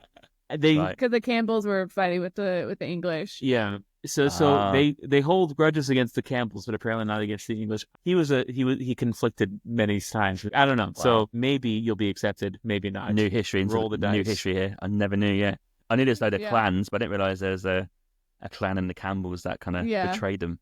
Yeah, we've learned that like grudges can be held for centuries, hundreds of years. Yeah, it's just amazing to me. Yeah, but not against the English like you. I don't know. But a classic one, I don't want to bring it up, but as you mentioned it, the classic one in Glasgow is obviously the football, but also religious divide, right? Celtic and Rangers, so Celtic Irish and Catholic, and Rangers are Protestant and Scottish, and we learned about British, that. I should say. But they're both Scottish, so you can be born in Glasgow and you're Scottish at that level, right? But hereditary, one's Irish and one's British, right? So that's the rivalry, even though they're both Scottish. So it's a strange, weird system. Yeah. I hope we get beyond this soon and just all get along. That's why we do like the Olympics. Along. Exactly. Kumbaya and such. Yeah, the Scots and English are together in the Olympics, aren't they? And the Great Britain. So in football, we're not. We're rivals. So that's why it's interesting. Yeah. Okay, and my place 3 is going to be a question. Mhm. So, what about North America, maybe USA? If it's a Mhm. state, is there one you prioritize that you go to if you want a vacation or like Hmm. visiting? I got this. I got this. I have such an affinity for New England. I love New England Okay, so much. It's not a state; it's a region, right? region, yeah, This yeah, is a yeah, yeah, recent. We went for the first time in 2021, so this is like a recent yeah. thing. Yeah, I mean, if you can take like a white picket fence and a vanilla ice cream cone and like white wine on a grassy field with a lake in the background, that's New England. Like a lobster roll. He's talking about like Connecticut. He likes Connecticut a lot. Rhode Okay, Island, Maine. Yeah, Maine, yeah, it's New darling. Hampshire, It's precious. It's just like it's a little haven of like I don't know seafood and beauty. and foliage. And so yeah, it's like a little England. Yeah. It's in New England. Yeah. We drove down there last summer on a road trip. We came through Maine. Nice. I think we How went was through it? Maine, New Like Hampshire. Arcadia? Or Acadia Yeah, National yeah, Park. yeah, Bar Yeah, Harbor and all that. gorgeous. Yeah. Yeah, yeah, Ahaba. Hmm. yeah. So that was a magical area, and Yeah. I do know what you mean because when you drive through those streets, all those Yep. villages, the big massive houses set back, the flags, they're all clean, and it's quite a nice little area. Yeah, It is, isn't it? yeah, Yeah, you get it. Now you say it, yeah.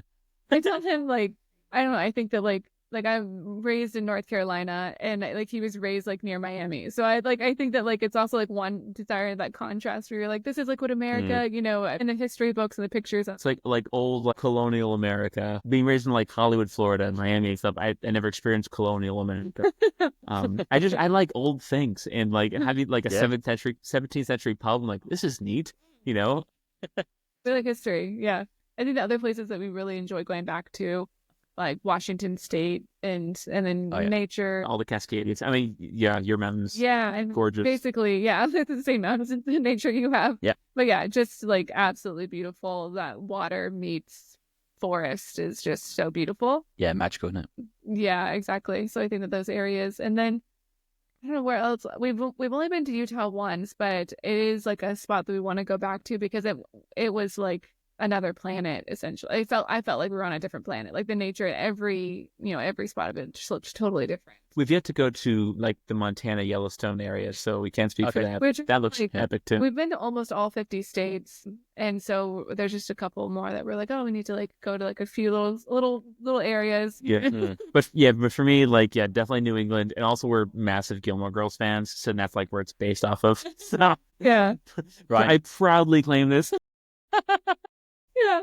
A lot of bombshells on this podcast episode. Yeah. Oh, yeah. Yeah. Okay, guys, can you also tell me a project you're working on next? Yeah. Oh, So sure. first time ever, we've talked about this for a while, but we're making a physical product, and we are making a travel blanket. Okay. For travelers by travelers. It should be for sale around the time of this podcast. If not, then we've got a link where you can get notified when it goes up for sale. But I mentioned before, I'm passionate about sustainability. Yeah. So it's made out of sustainable material. It's made out of bamboo. Oh, So lovely. we- Okay. We talked to all Yeah. our traveler friends, and we're like, okay, it's like, what do you guys want in a blanket? Okay, sustainability, super soft, not too hot, not too cold, like the fleeces, Yeah. and also packed down, super small. So like that was super, super small to pack down, and it comes with a little baggie. It has neck clips you pop around your neck to like clip in. It has a little hidden zipper pocket to keep your Wow. passport Look at and that. your thing in. And it doubles as a scarf and a shawl, so you pop it around your neck. Multi-use. Because travelers, we love multi-use. Zip it Yeah, up. yeah, that's Not unreal. only that, it's reversible. Look at that. So Wow. four different uses: blanket, shawl, scarf, sarong, and then you double it because it's so 8-in-1 travel blanket with travel bag. And I think that like with house sitting, like we found that like when house sitting, we're like, the biggest thing that I miss is like a blanket because I want to be cozy. But there were never any blankets that we loved. They were always like the size of a personal item, basically. Like I don't want another item to add on. So we made our own, and it's sustainable and soft and cozy, and it's perfect. So we're really excited to It be is. selling our travel blanket. The brand is Apear travel gear. Yeah. Because we pair with you, we go with you. It was a very late night decision, and Yeah, Really, I didn't decision. vote for that design, I must admit. yeah, it was a very late night decision of Yeah. the title, and we're like, you know what, this is fun. We're going with it, and it's going to be for sale on Amazon, so it'll be shipping everywhere in the U.S. initially. We'll expand to other markets later, but initially everywhere in the US on Amazon. So we're really excited about it. It's an actual product that we're making outside of like videos and podcasts, all those things. So we're excited about it. I'm excited for you guys as well, and I'm excited to get one myself. So I can't wait. Absolutely. Yeah, there will be one in Come to you. Yeah. Awesome. Okay. Cool. Cheers. I think also like every time that we've lived in different parts of the country, we have taken road trips. So like, because we've lived all over Classic America road tripping. basically. So like, when I lived in Springfield, Missouri for 3 years, every time he'd come and visit me, we had like a 5-hour radius. So we went pretty much everywhere in the Midwest, and then when we lived in LA, we took road trips to get to nature, get out of the city a bit, and then going up as far north as we could go and flying up to to Washington. So now that we're on the East Coast again, we're kind of now on this like, okay, let's go to New England. And we went to New York for the first time last year and stuff. So we're kind of like, we tend to like New York was a like someone told us like their favorite. What do they say? Something about like they compared like there's New York. And then there's the rest of the world. And after living there for like 2 weeks house sitting, we're like, I don't get it all the way yet, but I'm starting to get what they mean because it is like an ecosystem. And I can see how one can just never leave New York because there's plenty to occupy the mind. We loved what it. Place. What place. Loved it. Yeah. Yeah. So yeah, I think that like depending on kind of where we lived, we have like our radius.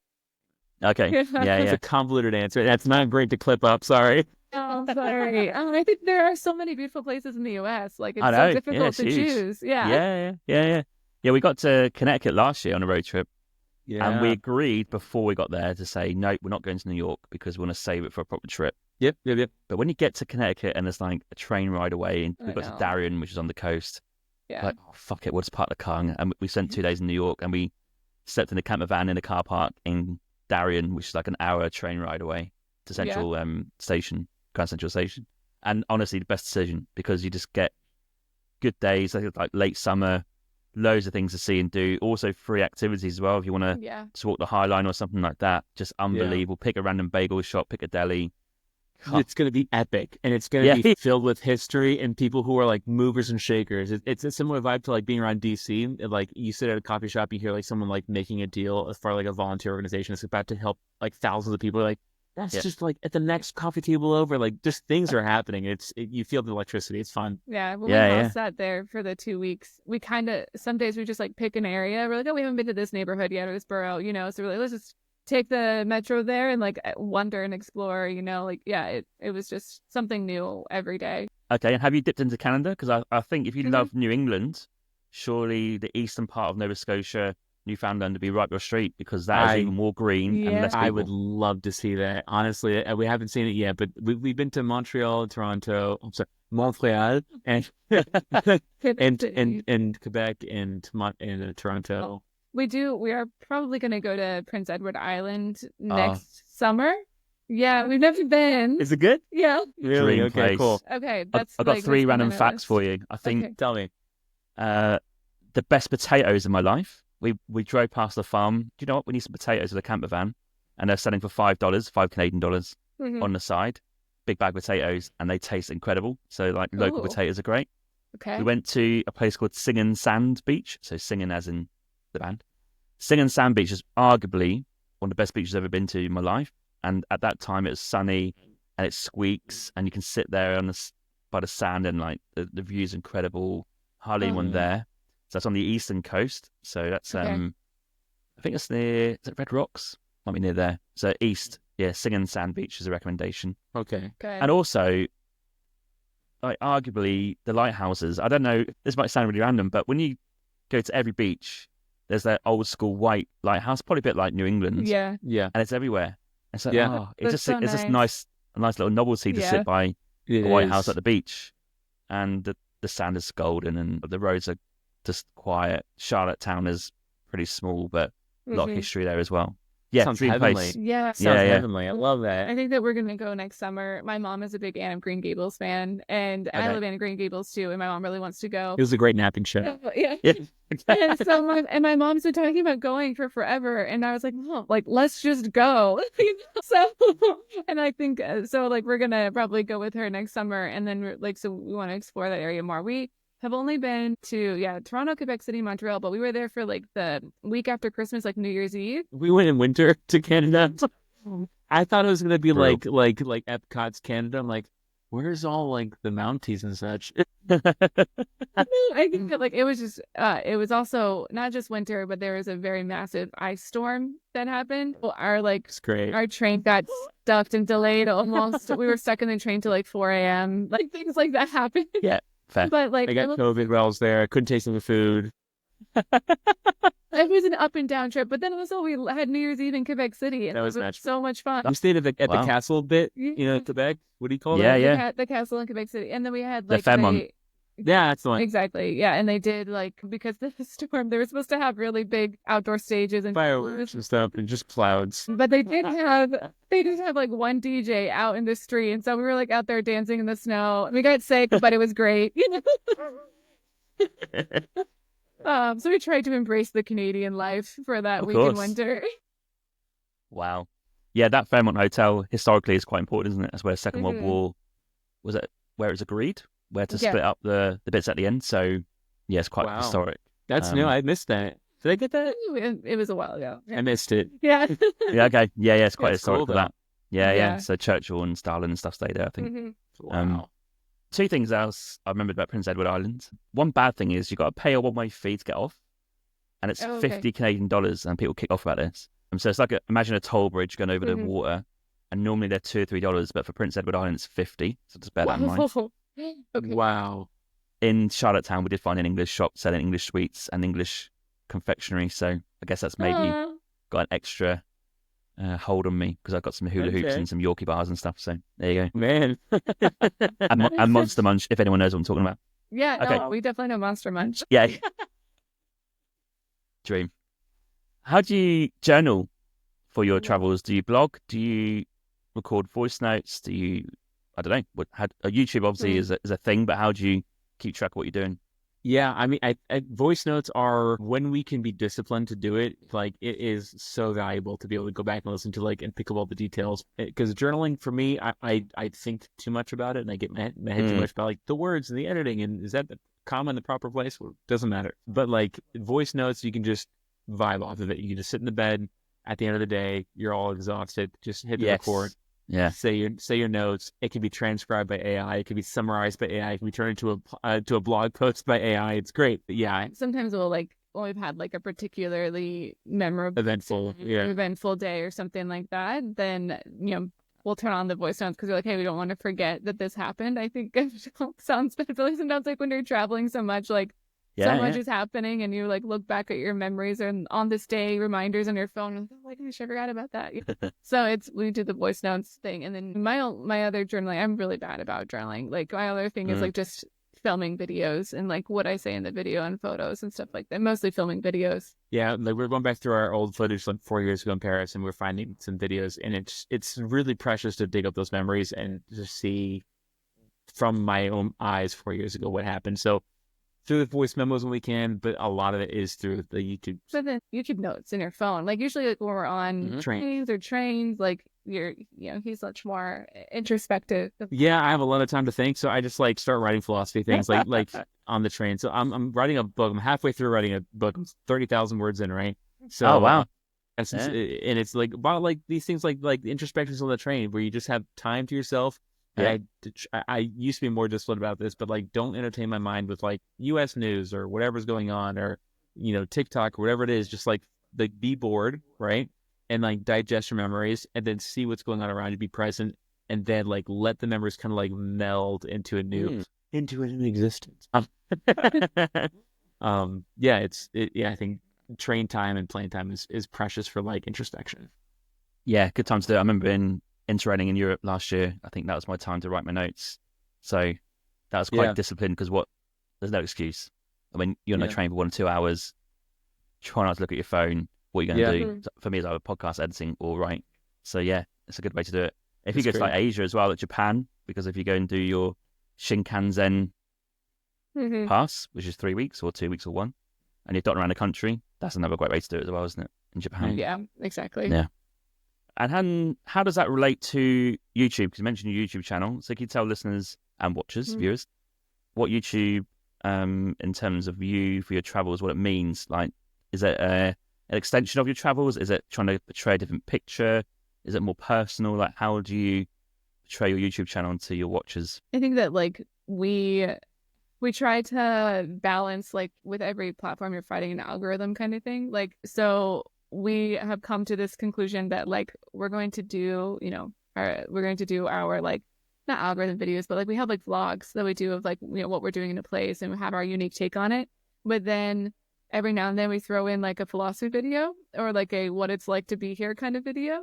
Okay. That, like it is out for us to like look back on and watch, and like if someone finds it, great, they enjoy it, great, hopefully. But at the same time, like it's for us, like travel is more deep than just like the 10 things you can do in this place. Yes. And so I think that's kind of how we found that balance, particularly with YouTube. It can be difficult to find that balance. So that's what we tried to do. Yeah, YouTube's a beast. Like we tried chasing the 10 things to do, and I feel cheap. I feel the same. I feel the same. Yeah. I mean, the philosophy is like there's the hook videos, there's the community videos, and there's like the super fan videos, like Patreon videos. When you're in the place, it's so hard. Like, do you choose to capture content for the audience, or do you choose to take one for yourself? And a lot of times, like when we're taking videos, we want to capture mainly a memory for us to remember later. That's our main thing, and that'll end up in the YouTube video. And then the second gorgeous pass that comes up on the train view, put the camera down, and we have a phrase, "This one's for me," where you just like, I have the shot already. This one's for me. I'll never remember this afterwards, but like I need to be here because I am in the moment, because we don't have to like. You don't have to capture every single like beautiful moment, So like capturing 3 to 5 shots for the montage is good enough. Yeah, sure. Because the ones who aren't there will never get it. But if you are there, you're the only one who has the possibility of getting it, but you'll never get it if you're behind your camera.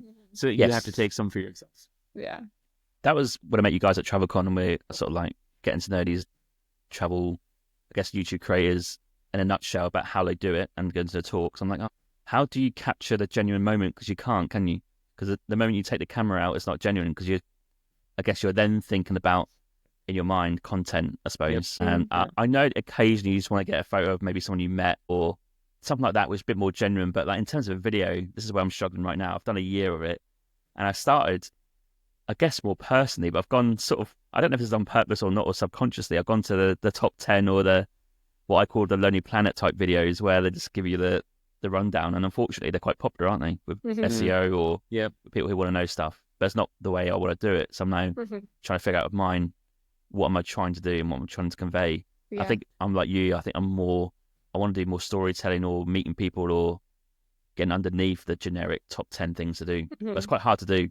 I don't know how you plan that. I think that we're not excellent at this by any means, but something that we've heard recently that we're like, that's the creator we want to be. Be second. Is the second. Yeah. Be second. To be the one that's recommended. Be on the related videos. You'll have the top 10 videos. Be on the related too. And you're like the slower version of the thing. You're not the top 10. You're like the slow walk through the town, or whatever it is. Because like you have the search term of like, we're planning to go to Japan. So it'll be like, spring in Japan is our search term. And then we'll find the top 10 places or something like that. But then there's a recommended video that is someone who spent a month in Kyoto and is saying like all their favorite places in Kyoto or whatever, or their impressions of it. And then so it's like that's the creator we want to be, is that second, that recommended. Agreed. And I don't know, man, like on a personal level, like we have to just make sure that like we're actually enjoying ourselves when we're there, because like a lot of times we've missed out on great moments where we could not have been like struggling with, why is the ISO locked? Why is the camera blasting the audio? And we miss out on like precious moments we could have had for our own memories for like our lifetime. So we have to be very careful to like not ruin travel for ourselves. And if that means like we are not successful on YouTube, I'm totally fine with that, because like I want to capture these memories first and foremost for our own like existence, right? When we first started, we were like filming everything, and some of that footage we never even made a video with, and so we're like, that just like pains me, because I'm like, I took all that time while I'm traveling, and it, and their story just wasn't there, so it just doesn't work in a video. So now we're at the point where we're like, if we're filming, Be intentional. we're telling a story, we're doing a video, because Got it. I'm taking time away from my travels to do this. And when we're not, I clock out. Exactly. I'm gonna go, and also like the ISO, Yeah, it's way fair. too dark. It's way too dark in this pub to like have like good footage. So Yeah. like just like enjoy your time with whoever Yeah, you're yeah. talking Like, okay, we'll film the closing part of this video tomorrow, Yeah. and that's okay. You know? So interesting, yeah. Because last year I had in the back of my mind I might do YouTube, so it wasn't fully there in terms of videos. There's some, Yeah. maybe towards the middle of the year, and a road trip, but not really at the front of my mind. But this year, when I go to my November trip, it's a brand new concept because I'm now thinking content-wise what I need to get, but I don't want that to compromise the genuine parts of the trip where I'm going to try and wing some of it. It's a But I tough think- one. You have a good method because like when you have a shot list, right? It's like get these, then I'm done, right? Because Yeah. then you have a method of accomplishment. You have like a mode of success. When you Yeah. don't have that, it's like I'm just going to capture everything and see what happens in the edit. And that's where it gets dangerous because you've ruined your trip with like content making. But you have the shot list. You're like, okay, this will Yeah, make a yeah. story. I can do this. Sometimes, like this last trip we went in, we were like, okay, this is the story that we're telling. And so we would do something in the day that didn't align with that story. And we're like, okay, we don't need to film it. Yeah. Like, it doesn't need Yeah, to be yeah. in that Yeah, story. Like, that's okay. Yeah. I'm not going to It's take refreshing. film this, because if I put it in this video, there's going to be a massive drop off because it doesn't match like the story. So there's Yeah, no yeah, point. yeah. Like, I took the time to film it and they're not even interested. You know? I think my backup is going to be just have the written down notes or voice notes of genuine moments I haven't captured, and Mhm. if Yeah. they can't make the video some way, they go in the podcast. I think that's Yeah, what I'm there you thinking. go. Brilliant. Yeah. That's Yeah. perfect. That's what it's Our there for. backup Right? is like Instagram Reels, TikToks, like All that. shorts, you know, because it's just so much. It's easy to put a clip or something like that. If there's like, let's say, like we did a small little excursion thing that didn't fit with our big YouTube story, like, oh, that's an easy reel, you know, something like that. Okay. And what about your blogging? Do you blog for your website? We have some blogs up. We would have a bunch queued up. Yeah, our website is being where we're working it right now. So Yeah, sure. like, yeah, I hadn't really touched it in like 5-6 years, and so then I was like, we do have stories and blogs we want to put up, but we're working the website until we put them up. Okay. And I've got some other travel questions. Mhm. We mentioned this earlier. You stay in places for free. So Yeah, can you tell the listeners Mhm. and the viewers how you do that? absolutely. That is called house sitting, and it is the #1 hack of travel that we can ever recommend. It is a cheat code. We traveled for a year and a half house sitting around Europe and saved money. Like, honestly, like we. Sounds great. No, I Like- love that. That's a great tagline. That's rich. That's unreal. That's getting clipped, I think. I mean, that's how we saved money for our wedding. Was like, we traveled for a year and a half in Europe and US and house sat. Yeah, 100%. Like, Wow. I mean, okay. Granted, there is a cliff you have to jump off. Metaphorically, obviously, we ditched our rent, both of us, right? And we had no obligations to jobs or Yeah. anything. We were both remote at the time, and we just saved money on rent. So that's what $1,500 a piece in LA. We were living in LA, so it was like 2,200 total. Yeah. So then, like, between Different. so house Yeah. sitting, it's like you get to stay for free, and then you're eating and drinking for less than you spend. The groceries are less than the U.S. So we saved money, saved up for the wedding. Hmm. It was great. Memories, Okay. so many memories. And can you tell me about the place in France? Because you mentioned it to me, Mhm. I think, in May when I saw you at TravelCon. I couldn't believe what I was hearing. Yeah, so we call this like our like pinnacle of house sitting. We've Yeah. been house sitting since January 2018 was our first house sit, and so we've been house sitting for like 6 years now. And last April and May, we got the chance to house sit for 2 months at a chateau in France. So it was amazing. It was really cool to get to live in this chateau. I tell people it's like we were living in a park too, because not just the house. It was 65 acres Yeah. of land around us. 8 bedrooms, 8 fireplaces, one per bedroom, formal dining room. There's like a little dance hall area. Flowers. We were there like when spring was happening, and it was rainy, but at the same time, like there would be sunny days with flowers popping out. I would just work out in the table in the garden, and it was beautiful. We took care of 2 dogs, like 2 18-month-old German Shepherds. So house sitting is Yeah. also usually you're taking care of pets. We were never Yeah. not covered in saliva the entire time. But also then in the afternoons we'd go out and we were friends with the caretakers. They had like a couple kids, and we'd play croquet in the yard with a glass of Sancerre wine, sun setting over the thing, long shadows of the trees, playing croquet, the dogs running around. It was really idyllic. It was It was really now. I mean, that's with 30 reviews. locked in on Yeah. trusted house sitter. Also, I feel like that's not. We've had some really amazing opportunities. Like one of our first house sits early on, like only our second year house sitting, we house sat for like in a villa in Tuscany for a month, like On a vineyard, yeah. in a vineyard, and like So you walk out a door, turn right, and then there's the vineyard. You can do the wine tastings. You can do the vineyard tour. that was on my like In Chianti. It was like one day I'll get to live in Tuscany for a month, and like sure enough, like they're house sitting, it made it happen. I don't know, I just think that it's such a really cool opportunity to do these things. We would go to the garage, and they had a vat of olive oil that they got from the neighbor 2 houses down. Just like you put it on your bread, you eat the olive oil, and it hits you right in the back of the throat. So peppery. So then we asked like the ladies who lived there. I was like, so like, what's your dream in life? Like when have you made it? Because it looks like you made it. And she pointed to the hill. If I can live on that hill over there, that I'm done there. I was like, wow, like you're so close. Yeah. Just 100 like meters away. like her saying how great it is. And I think like we've gotten to house sit. I mentioned a loch in Scotland for 2 weeks in a cabin and with a paddle boat and a paddle board. I was in the middle of the loch, and like the sun setting over the mountains. The loch is all orange. I fall off the paddle boat, and it's like just waist steep, so I could just kind of like chill in the water. You just hear the sound of like seagull wings flapping on the water, and then just nothing. It was gorgeous.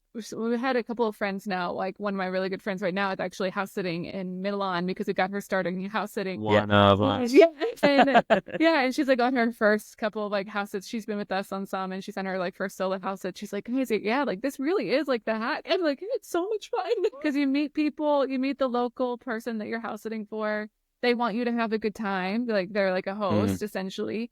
So they're going to introduce you to their friends or like tell you their local spots to go to. And then you're taking care of their pet, which we love pets. And we usually, I'm working and stuff too. So it's made travel more feasible for us because I don't like paying for a place when I'm working 8 hours in that day, Oh, yeah. like that trade-off. So I'm like, hey, I get to spend time with your cat or dog because you want someone in the house. I'm here and we have the kitchen and all of the things. So it's really been the best mix for us. It really takes the pressure off too. Like when you can just sit there, you're not paying for a place, and you can take a down day to reset. That makes all the difference. And also like when you can do like regular things, like go to the grocery store, go to like the local small little church that just happens to be open, peek inside, enjoy the quietness, and like not feel like shoot, every minute I spend is about $20 US, so I have to make everyone count. Yeah. And you on your website you have like a guide to this, right? Or at least something people can read and download or buy, whatever. When we were in the chateau, our goal with going to the chateau, it was pretty remote. It's in a small village in France. And so, we knew going into it, we're going to be remote. We're going to spend a lot of time at the house because these dogs are, they're puppies. They can't be left alone very long. But our goal going there was actually to write a book on house sitting. So Chris spent the whole 2 months writing his book. And it was so the first part is like how to just get started with house sitting, how to get interested in house sitters, make your profile, etc., etc. Second one is how to be a luxury house sitter, which is basically what are some good practices when you're house sitting to stand out from the rest. If that's like taking pictures of the cupboards or like checklists before. And even like interview tips and stuff, because usually you do like a small interview with the homeowner, especially for these like luxury house sits. They have a lot of applications. So it's like, how do you stand out in those interviews? What are they looking for? And the third one is like actual like practical toolkit templates. So you get like a template of the opening house call, like what questions to ask about the pet, about medication, etc. How to ensure responsibilities are limited in scope so you don't get there and they ask you to start cleaning up the gutters or fix the driveway like we had in one place.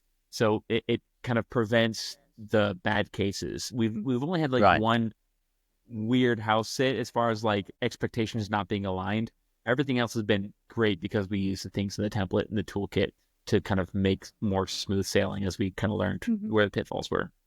Okay. So I'll put the link to that guide from your website in the show notes so people can click that because I think it's very interesting. It's a great hack. Yeah. And it's one we haven't really explored that much. So I think we need to crack on with that to save some money because let's face it, like traveling accommodation costs, I think that is astronomical at the minute. And it's probably the biggest cost out of anything. Yeah. Yeah, we didn't do a whole lot of house sitting this last trip, and I was like looking at hotels because we wanted to go. We were in Paris for the Olympics, and I didn't want to risk that timing of things. And then we wanted to go to Switzerland, so it was like, okay, it was our first time like really like booking hotels and accommodations in a while. I felt like that's very a big blessing, of course, but at the same time, I was like, man, this is expensive. How do people do this all the time? And also, as I mentioned before, like it opens, house sitting opens opportunities that would never be possible to because you'd feel so much guilt doing some mundane things. Like, for instance, in Paris, house sitting, right? You can go to a cafe in the morning, have an espresso and croissant, and just like sit there for 2 hours and just watch the fashion show go by and shop. You can sit in Luxembourg Gardens and just have a nap. You can read a book and fall asleep having a nap. If you're paying $400 a night, yeah, that's not possible. Yeah, it's brutal, especially in cities, though, isn't it? It's brutal. Yeah. Like when we travelled across Canada last year, as an example, if we want to see the cities, I mean, there's nowhere really to camp in the city, so you got to get creative. And it's a ball like if you're paying upwards of $100 a night, that's been cheap in the city. So yeah, if you can mitigate that cost, it would help your budget go further, right? Yeah, it's the same in the U.S. Like, you know, we've done a lot of house sits around the U.S. too for the same reason. Like, U.S. hotels are so expensive. And so, like, yeah, when we go to Connecticut, we're house sitting. Like, when we're in New York, we were house sitting. That's a big... We're going to L.A., we're house sitting. Yeah, like, it was a big reason why we had never been to New York, is New York is so expensive. And then we, through a friend of friend, got a really great house sit for 2.5 weeks. And we're like, great. You know, it's one of the most expensive cities in the world. And we're staying there for free. In a brownstone. Like, taking care of 2 cats and this, like, 1700s beautiful home. In Hamilton Heights. Wow. Yeah, it all depends how much you want it. I think we camped for 2 nights in Darien in Connecticut, but I think one of those days it absolutely pissed down with rain. Now, with a small camper van like ours, there's nowhere to go. You just soak, so you got like store your damp clothes and just deal with it. So it depends how much you want it and how comfortable you want to make it as well. How much you're willing to spend or not spend. Yeah, I think exactly. It's the same thing. In like when you're house sitting, you know, we're taking care of animals or taking care of another person's home, and we've had people say, "Oh, well, you know, I wouldn't want to do that. I'm just on vacation." It's like, yeah, okay, but like that trade-off is like, well, I'm getting to have these experiences that I personally, you know, wouldn't be able to afford 2.5 weeks in New York on my own, you know. So for me, like, that's worth it. I'll vacuum up cat hair. That's okay, you know. Okay, and we're coming towards sort of the end of the podcast episode. I've got a few more questions. Like travel philosophy, is there any type of travel you don't agree with? So I'll give you an example. I don't like cruise ship travel. I've been quite vocal on that on my podcast. So is there anything like that, or any type of travel you're not a fan of, or basically what is your travel philosophy? Well, I think like to your point, like cruise ship travel isn't travel; it's hedonism, right? It's a Rick Steves quote. It is. It's like a pleasure of the senses, like, you know. So it's not travel. It's not like going and learning something and expanding your horizons, broadening your global perspective, and all those things. But I think that you can have cruise ship travel and not be on a cruise, which. Wait, what do you mean? But like, you know, Wait. I think that like you. So what? You can like, I think that you can definitely have that same mentality of the cruise ship travel and like not being on a cruise. Like we've been with you know. Oh, okay. So she's saying you can still like travel and go see the Eiffel use Tower. it as a mode of transport. I think that like the mentality of like, at least why I would consider cruise ship not travel is like, you're in a floating resort, you know, and like, and then when you're in places, you're popping in for a couple of hours, you're probably even with like a guide in like these big group tours, and you're all following along with your headpiece and doing the thing, you know. But I think that like you can have that same experience even not being a cruise ship. The same mentality. Let's say like you book, you know, the fancy hotel and you do the big group tour, and if you don't pay for it, then it's obviously not good, you know, like, or if you didn't pay $20 for that cup of coffee, then it must not be a good cup of coffee. Like there's like that mentality as well that I disagree with. I think that would be my like type of travel that I think that you know is not really experiencing the culture of where a place you're going to and not asking questions. And I feel like if I went to a country and I didn't have a genuine conversation with someone living in that city, they don't have to be from there, but someone living in the place, then I don't feel like I really traveled there. Interesting. I think also with cruise ships, there are a tiny number of exclusions with this. Antarctica is a classic one. I mean, you got no choice. Right. You got to go on. It's not a cruise ship as per se, but you got to go on a ship, right, and live in it. So that's fine. I think even places around the North Arctic Circle, like if you're going to do, I think Alaska could be an example. I think our friends Matt and Nat were on that this week as we speak, and also like Norway. You know, if you're going around those sort of like Arctic ice islands, Mhm. if you like, go around there. What other choice have you got? I think they're more explorations and they're accepted. Yeah. But yeah, they're generic. When I see 3 cruise ships parking in town in Vancouver, it just riles me up. It's so hard to like get a good experience like when you're surrounded by such like everyone around you is the same, right? They're all Americans, right? So when you go to a restaurant, you flood with Americans. Yeah. It's so hard to get a good experience when your footprint is big. So one of my philosophies is like have a small footprint so you don't disturb the habitat. Yes. If you're going into like a zoo, right, and you want to like see what these things are, which is an awful metaphor, but like if you're just trying to see like what is there before you enter the picture, one, read the room.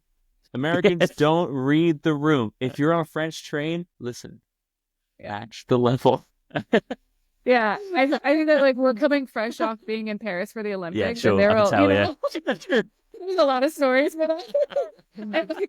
And when we go to Paris quite often, and we're like, we're not used to hearing so many American accents. So loud. Yeah, so I think that that's like one thing that I hope we say read the room. And we also travel. We've traveled in like we take them with friends and family. So like we've traveled with like a group of 6 to 8 people. And we know, like, the vibe of that is just different. Yeah. It's hard to get a local experience. So I can't imagine. Better like break off. Like when you're in a larger group than that, like, you know, it's just a different vibe, and it opens up different doors for you when you're a smaller group. Yeah, more opportunity. Like I think the more people you have in your group, the harder it is to have a local experience. Even with 2 people, we're sometimes unapproachable because like we seem like we're set. We don't need conversation. If we ever like just went to the bathroom at some point, they were more likely to get engaged in conversation. Yeah. Okay, that's fair enough. I agree. Okay, and this year you mentioned Paris and the Olympics. Have you been anywhere else? Norway. We went to Norway to see the lights. What's it called? The lights. Northern Lights. Oh wow. Yeah. We went to Norway in February. Northern Lights was amazing in Oslo. That was the first time there, and we went with his uncle. It was up to Tromsø. Yeah, we went to Tromsø Island there. It's Then we found our final destination there was Senja, Senja. Yeah. Yep. There's the islands and stuff there. It was so pretty. Want to go back in summer and do hiking again. Yeah, but like just in the fjords hikings. And then we went to Copenhagen for the first time as well. Went to Denmark and house sat in Copenhagen. Again, another expensive city that we've never gone to. Yeah. But we got a house sit. So that was really cool. And then we went down to France to visit friends. And we actually went back to the chateau. Yeah. And we met back with the caretakers. Because we love them, we love their kids, and we just want to, be a part of their lives. It was a lot of fun to go see them again. And the dogs remembered us. They did. Special. Oh, yeah.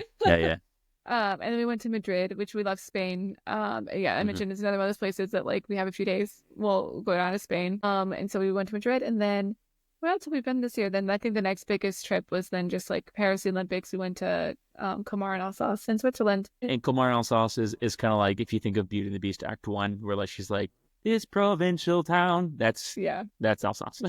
Okay.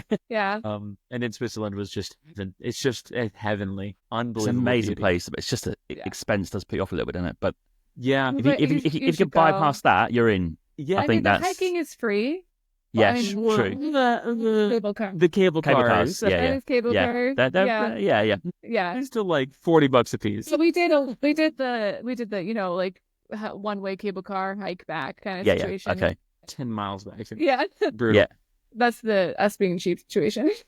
But like that kind of thing is really cool. And then I don't know where else this year. Also, like Asheville is a tourist destination in itself, so we plan on being here for fall because we love fall here. Okay, so as far as like you mentioned, like places in the U.S. to travel to, like Asheville in fall. Nothing like it. Bar none. Yeah. Like we were in Austria one time during fall, and they had like the beautiful yellow leaves. Fall. We were in Hallstein, and it was just like, this is nice, but it does not beat home in Asheville. Like our colors are just better. We love the trees here a lot. Yeah, because they have like all yellow, or they have like all red, whatever. Like we have like reds, yellows, browns, oranges. They're just all the firework colors. It's great.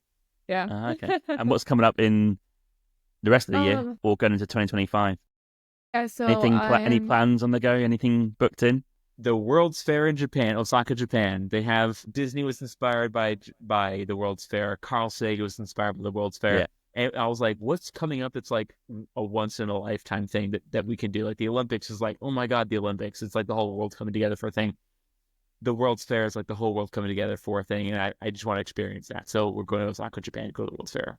Yeah. And then, I have a quick trip to Barcelona in a couple weeks. And then, I don't know, I feel like we plan like usually like big buckets and then things come up. And... Yeah, a lot of things. Okay. I think we might be going to LA and house sitting for the month of January. Yeah. Yeah, so we'll probably be there for about a month. But yeah, just around. Are you going to TravelCon? We haven't decided yet. Okay. Probably not. I haven't booked my ticket yet. Yeah, we haven't either. I don't know. I don't know. This part might be cut, but I don't love Arizona. Well, I've never New really Mexico been. or So, Arizona? Tucson. Yeah, Tucson. Yeah. Yeah. Remember that road trip I said that we passed a lot of nothing? Arizona. Yeah, their salsa is amazing. Their corn tortillas are corn tortillas. Tucson's okay. As a Puerto Rican, I love flowers. It's okay. Yeah. I don't know. We just haven't decided yet, and so we'll see. Okay. Try the salsa. It should be good. A lot of green chilies. I wouldn't travel somewhere for green chili. Green chilies. I mean, you can some mountains, but I don't think Tucson's near them. Their mountains are pretty, but I don't think it's near Tucson. I mean, I must admit, when they announced it, I was like, where the fuck is that? I have to get the map out. Right. Yeah. Oh, Yeah. God. Yeah, I mean, Portland has waterfalls and nature and cascades. Yeah. Tucson has sand. Yeah, it's okay. We'll see. It's fine. Yeah, I think it's a cheap convention center ticket. Like, that's a cheap place to rent, for sure. I get the decision. Okay. Understand. Yeah. The process is like, well, like if we speak, then like that would be really cool. So we'll see. If we speak, our team will change. It's cool. Yeah, Tucson. Just kidding. We'll still diss Tucson. Okay. At this. Yeah. I'll just note that one down. Yeah. That's good for the podcast. I like it. Okay. I've got one question actually from social media. Mhm. Yeah. And it's from our friends. And it's from Chris and Sarah, actually. Yay. Yeah, they responded with, it's a tongue-in-cheek question. How do they both have such perfect hair? Well, leave-in conditioner. If you have curly hair, it took me years to figure this out. Leave the conditioner in after you shower and it falls. It'll frizz up eventually, but you can have some hope. I learned that in my many years being with him, that when someone's coming up and saying, "Oh, you have such nice hair," I know it's not for me. I've just learned. Because to be honest, I got to be honest here. He's When got they put great that hair. question in, I was like, "Is that for Chris?" I know it's true. It's true. I know it is. Like controversially, I don't mean like an They're offense. being Like, polite. Isn't yeah. Sarah being polite? saying both. Wait. Okay. How long? If I No, I get my hair is cut. mine longer? Yeah. Yeah. Yeah. No, he's Oh, got great hair. hilarious. Yeah, leave-in conditioner. A little spray bottle, water and conditioner. Top tip. There you go. Yeah. Okay. And final question is, where can people find you on social media, websites, Mhm. and YouTube? Chris and Ellen everywhere. ChrisandEllen.com, at Chris and Ellen on Instagram, at Chris and Ellen on TikTok. It's like I work in marketing. Fair. Yeah, Chris and Ellen everywhere. Okay, I'll put the links in the show notes so people can find that if they don't get that for some reason. Okay. The last part of the episode is quick fire travel questions. We're going to fire Okay. some questions at you. Do it. And I do try and throw in a few cheeky ones that are not on my usual list. So I'm getting thinking right now. You had like The 5 seconds first to one- answer. Oh, yeah, we've got a couple here. Let's do, I normally do a couple. I do one each and a combined. Got You normally get Okay. three answers is normally the go-to, Sounds right? good. Bit of a cliche question. You might not like it. The first one is 3 favorite countries, so you can have one each and a combined one. Okay. This is a hard question. I was in quick fire. I mean, Got to be just on your feet. Just say it. out of loyalty, I can't like not go back to France. So I'll pick France. Okay. Scotland. Define France. Okay, I changed mine to Scotland. No, I like Ireland. I've recently come to this conclusion. I'm tossed up between Italy and Spain, but currently I'm really missing Italy because I haven't been in like 4 years. But yeah, I think similar vibes.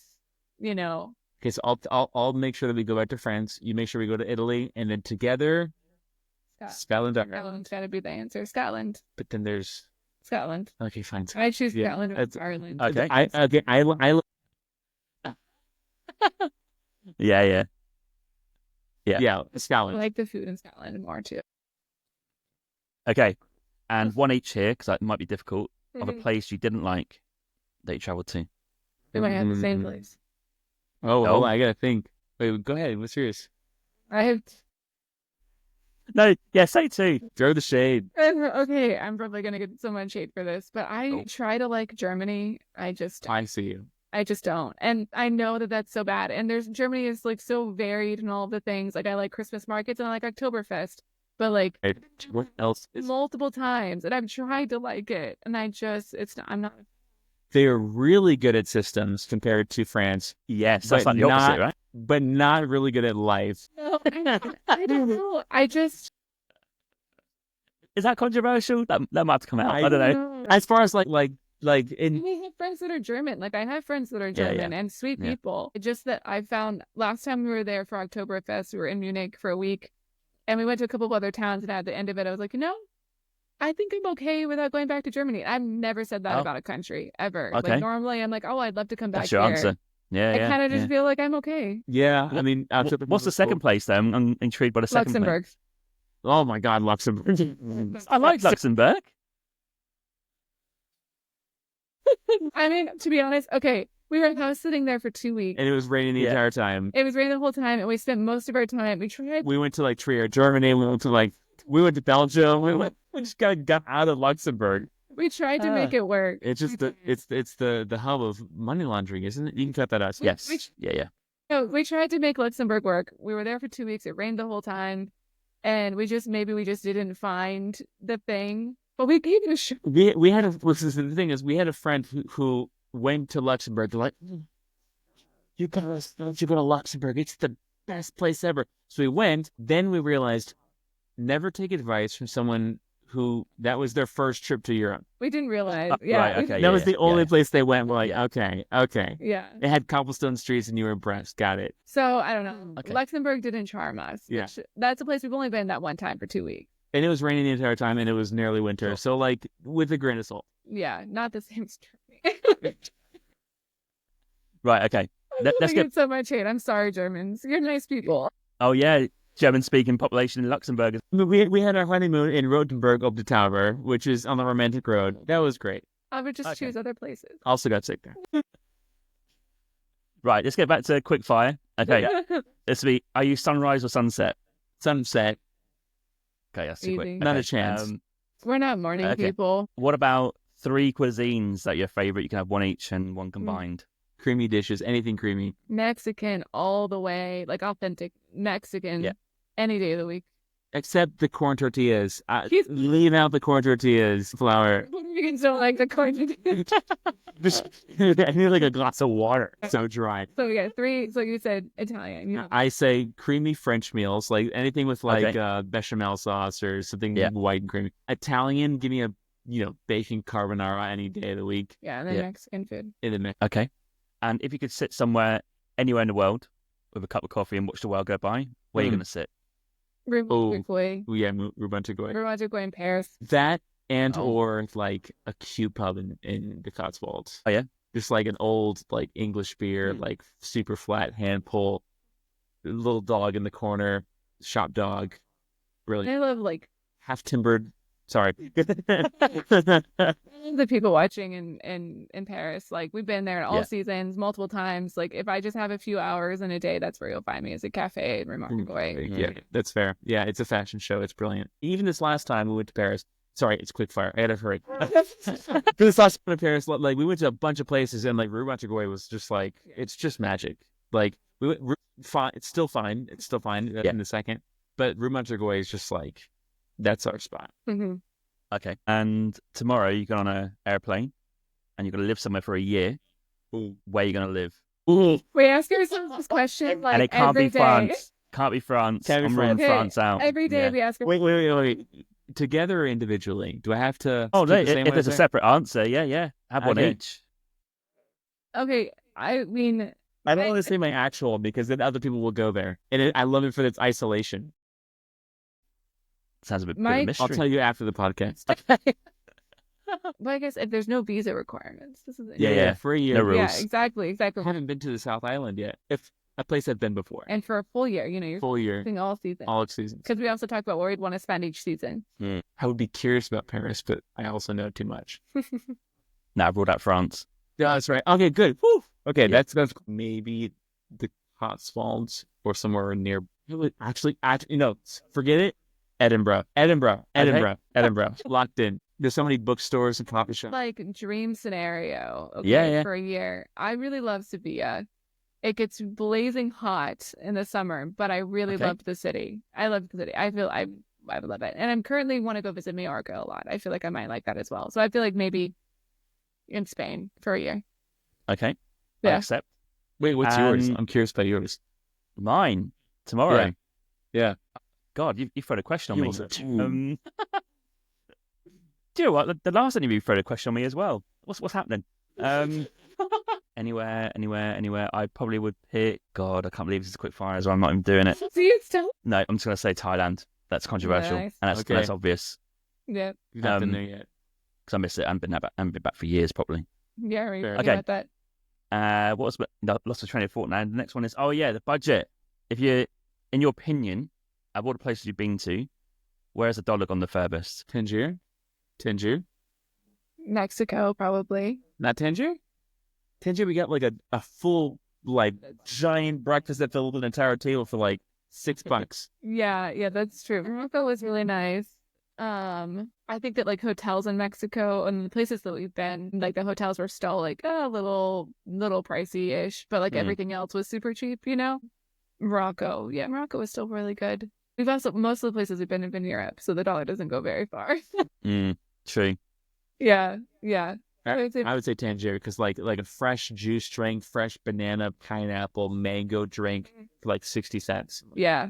What? They're visiting a friend who lived there too, so she also like knew and told us a lot of the things, and like that was the only time we've ever gotten like a private guide because like we could afford it, and we got a private guide to take us all around, which was really cool. Yeah, so things like that. Okay. And I was going to ask, yes, it's a good question. Yeah, why not? I was going to say, if tomorrow you're going to go visit somewhere and it can be anywhere in the world and there's no rules, but I don't know if the reason I'm stalling is because you might have answered already, but I'm going to ask anyway. But any place in the world to visit, not live, where you're going to go, you can have one each and one combined, because I feel like you might say New Zealand and Japan because they're on your list. So if that is in the top 3, we can ignore those because we know. Okay. But like 3 places you're going to go to that are new, not returning, where you're going to go. New, we haven't met before. Yeah. And there's no rules. No rules. Ooh. Anywhere in the world. Okay. The no rules bit makes me pick St. Petersburg because they can't like arrest me and such. Okay. No. So St. Petersburg, Russia. Okay. I will cancel that. Okay. No, I think no. I really, I'm like, my bucket list is like Mongolia, Kazakhstan, like that area of the world. Like Kazakhstan sounds really cool. Or Kyrgyzstan, sorry, I get the stands mixed up sometimes. Yes, Kyrgyzstan. that's on social media a lot, isn't it? Kyrgyzstan, yeah, Kyrgyzstan seems really Yeah. amazing. Or Mongolia also seems really amazing. But that would be like, I wouldn't know anything about it. So like if I could pick a place tomorrow, budget's no limit, like, I would have a guide and go on a trek and do like the whole thing, like that kind of thing. That'd be amazing. I would go on a Japanese monk retreat somewhere in Japan with a Buddhist monk who just like teaches me some weird stuff that I didn't know about. It is just like a new way of living, just to see what he's on about, He wants to do a retreat. Or she, just in this world. Yeah, or she. Yeah. Okay, and let's have a favorite landmark. Can be nature or man-made. I mean, favorite landmark, nature. I mean, I don't think I've ever been asked this question. Yeah, that's a really good question. Shoot. Part of me wants to say the Blue Ridge Mountains, mostly because like it's home and it, we've moved around so much and all the things that like we've never had a place that like we see a picture of it and you get like such warm fuzzy, feelings about. So that I would say probably the Blue Ridge Mountains. That's just a good answer. I don't want to be cliche, but I fear I might be with the stupid Eiffel Tower. Just because it's like, iconic. There she is. There she blows. No, I can't. That's awful. That's awful. Favorite landmark. What else? Nature or man-made. Nature or man-made. Your Blue Ridge Mountains. That was a brilliant answer. I might just piggyback off that. Okay. Yeah.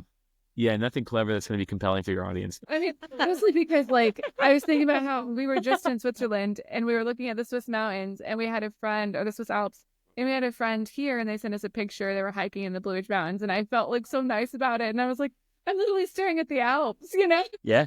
I think Yeah, it was yeah. just like, oh, it's just nice. It's home. Yeah. There's much worse sights than that, that's for sure. Yeah. Yeah. Okay. I want you to put your digital nomad hat on.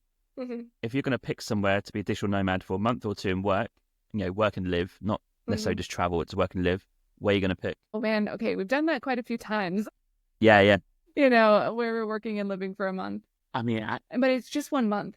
So just 1 month? exactly. Like I think, Yeah, because I think it For- has to be minimum of a month, right? yeah. So for us, I think the temporary nature be of that longer. is kind of nice. And a place we've been before that we know about, not like dreams. Yeah. I think it's more of a recommendation tip if you're thinking Yeah. about it. Okay. Recommendation or tip. All right. My first thought is Sevilla. Yeah. Sevilla, Oh, yeah. or because there's so many like remote work cafes. Or like Okay, yeah. And like, in Granada. yeah, but there's not great for remote work. It's not great for remote work there, but it's a great spot. Yeah. You can go there for Yeah, that's- Sevilla. The other spot I would say Edinburgh. for Love remote work, Edinburgh. yeah, is like I would pick Florence. I think too would also be really great. Which I know is cliche, but I think if you're there for a month, like Wi-Fi is great, cafes are great, and you can get outside of the tourist crowds a bit by being there. In Edinburgh, you can go to the nature bits like really quickly as well. Yeah. So I like that. I have to plug in my computer really quick. Oh, sorry. Hold on. Pause. The battery's about to die. Oh, God. Yeah, we've been talking for 2 hours. Crikey. Your I'll wrap it up. I'll wrap it up. Your Mac will soon sleep when I plugged into a power soon. Quickly, desperation arises. I forgot to plug it in. I'm not sure these are even on. I don't see any lights indicating. So I have this. This is why I have backups. Yeah. We're good. Set? Yeah. Yes, we are saved. The life support has been initiated. Yeah, no, I recommend Florence or Sevilla for sure. The more I think about Cool. it, I'm like, yeah, those are Yeah, and I would say Edinburgh just because I love this spot. And university towns in general. yeah, Like, university towns are great. Yeah, good shout. we found Yeah, that yeah. like if you remote work, if you need to pick a spot to be based for a little while, University university towns have great Wi-Fi, has youth and vitality, and there's like places to go and be and have a life. So yeah, the university towns are good. Okay. And penultimate question is your favorite place to drink a coffee. You have one each here, or 3 if you want to do a combined one. That could be maybe someone like a city has a great coffee, or even a country. If you want to define a country as having great coffee, it's entirely up to you. But tomorrow, if you're going to go have coffee somewhere, where are you going to go? We've had such bad coffee in France, which is strange because like French roast and such. I love the coffee I make here. really good. That can be your answer. He makes my favorite. Really good coffee that we've had around. I mean Seattle. Like Seattle has really good coffee. Yeah, that's Not really Starbucks good. though. Yeah. No. I like the coffee scene in Seattle is really cool. I'm a bad person to ask about coffee because I love licking ashtrays, not physically but taste wise. So like I do love Starbucks just because I would say, okay, That image is like smoky funny. whiskeys, dark roast coffees. I'm just a plebeian as far as like taste is concerned with coffee, so I'm the wrong person. Okay. as far as like tips for places like good coffee, like I really like Stumptown coffee, which I mean Portland. It's a favorite. It's my Yeah, yeah. favorite, but I also Blue bottle. Blue Bottle Yeah. too. Yeah. So like LA, like Stumptown in the Arts District in LA, great spot. And then also Blue Bottle on Abbot Kinney Road in Venice Beach. Like those are my favorite coffee places. No, I love that. Absolutely love You that. know, like- yeah. When we lived- We're not like it. when we lived there, if I had like an afternoon where I wanted to get out of the house and Yeah, work, like yeah, that's worked. that's good. Yes. Kitties. The people watching is amazing. And then like when you're done working and you take your coffee to go, like just wild people watching in Venice Beach. It's so much fun. Dream answer. Oh, Yeah, I love so- that. Like one of the experiences, we were just like walking down the sidewalk, and then as we're waiting for the stoplight, like for the light to change to whatever, there's a guy who just climbed up the light pole to the top and like hung off the side like Spider-Man. Practicing. And then he must have been a stuntman or something. Then he saw the light's about to change. He climbs down the light pole and then continues on his run. I was like, what Yeah. are we in? America's wild. Yeah. So I think that probably coffee. We've had some really good coffee in LA. Got it. Okay. And the last question is going to be, if someone's listening or watching right now and I'm maybe a tad nervous about traveling, could be to somewhere new, even somewhere like left field, like abroad or somewhere in Asia, whatever it is, what advice could you give to them to say, hey, look, it's worth the trip, it's worth the anxiety, you should make a leap and go? Usually I say like something along the lines of, Death comes from us all. Quick. Got it. I mean, he does say that. I'm not surprised. I'm not surprised. Yeah. I think that like usually I think I tell someone where they're like, you're at home and you're like, oh, I want to get out of my comfort zone or I want to do these things. It's like the easiest way to do that is to go to travel. Like it's like the lowest hanging fruit of like getting out of your comfort zone in the sense like it's just like you're literally picking yourself up, dropping yourself in the middle of a place where you don't know the language, you don't know the food, you don't know anything. And then like having an adventure and going with it. So I think that like knowing that, and then also like it's cliche, but you're only gonna make like crazy memories by doing something different. You're only gonna make those memories by doing something different and out of your routine and out of your normal everyday life. Yep. And we like people usually ask us like, oh, like how do you start working remotely? How do all these things happen? And it was just a series of small steps. Like we didn't go from I didn't go from working a normal cubicle job as a secretary to like working a remote job and living 6 months in Europe, like in one step, Sure. like, yeah, of course. Yeah. It was the same. like, there's small steps along the way. Yeah, and so it's like, if you're just yeah. taking one small step, and that first step could just be taking a trip to a new place. And you don't know where that's going to lead you along in the process. I mean, one of our, like how we got started traveling in Europe real quick is just like, I was at a faux English pub and then I was like, oh, what is it like to be in the real thing? And I was like in Orlando and I called them like, hey, crazy idea. What if we just like left our rents, go travel to Europe for a month? And like that crazy idea, just taking us that leap led us into a world that we never would have thought we entered. So like, I think small steps were yes, but also big leaps. Travel related. It could just be in your life. Like the skills that you learn while doing that on your own or doing it with a friend or whatever, like it's life changing for other areas. Yeah. So my advice would be, okay, so here it goes.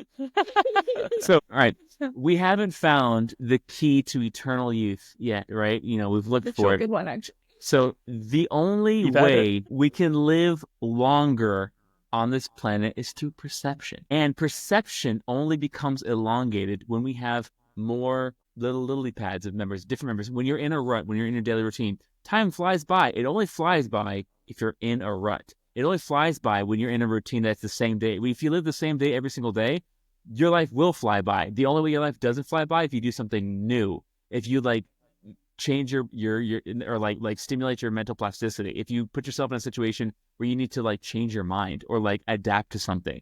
That's how you live longer in life, is by perception of living longer, by like changing what you do on the day to day. Once you get in a routine, your life will fly by. If you could do something different every day or like, some days just do something different, your life will go slower in a good way. Tell you what, that is way different to what you first said. Which we had. Oh yeah. Shit. Yeah. Okay, on that bombshell, Chris Ellen, what a conversation. It's been 2 hours long. Super fun. I must say, Chris, it has flown by. I must admit.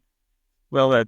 Yeah. It's always great chatting with you, James. We love it. Yeah, it's been great to catch up. Yeah. Yeah, we haven't seen each other for a while, so really pleased to see you guys and have a chat about travel. It's been super fun, positive, engaging, and I think the audience is going to love it. Yeah, sure. Awesome. Definitely. Hope they do. Hello, audience, and goodbye, audience. It's been great to meet you. James is awesome. Please continue listening, subscribe, leave a review. It really helps out the channel a lot, and also it really helps other people travel. So if you want to be good for this world and help other people travel, leave a review. Yep, and if you've got some money, you can sponsor me as well. Cheers. Exactly. Buy him a cup of great coffee. Yeah. Buy me a coffee. Yeah, I'll put a link in the show notes. Yeah. Okay. Yeah. Thanks, guys. Appreciate it. Thanks for coming on.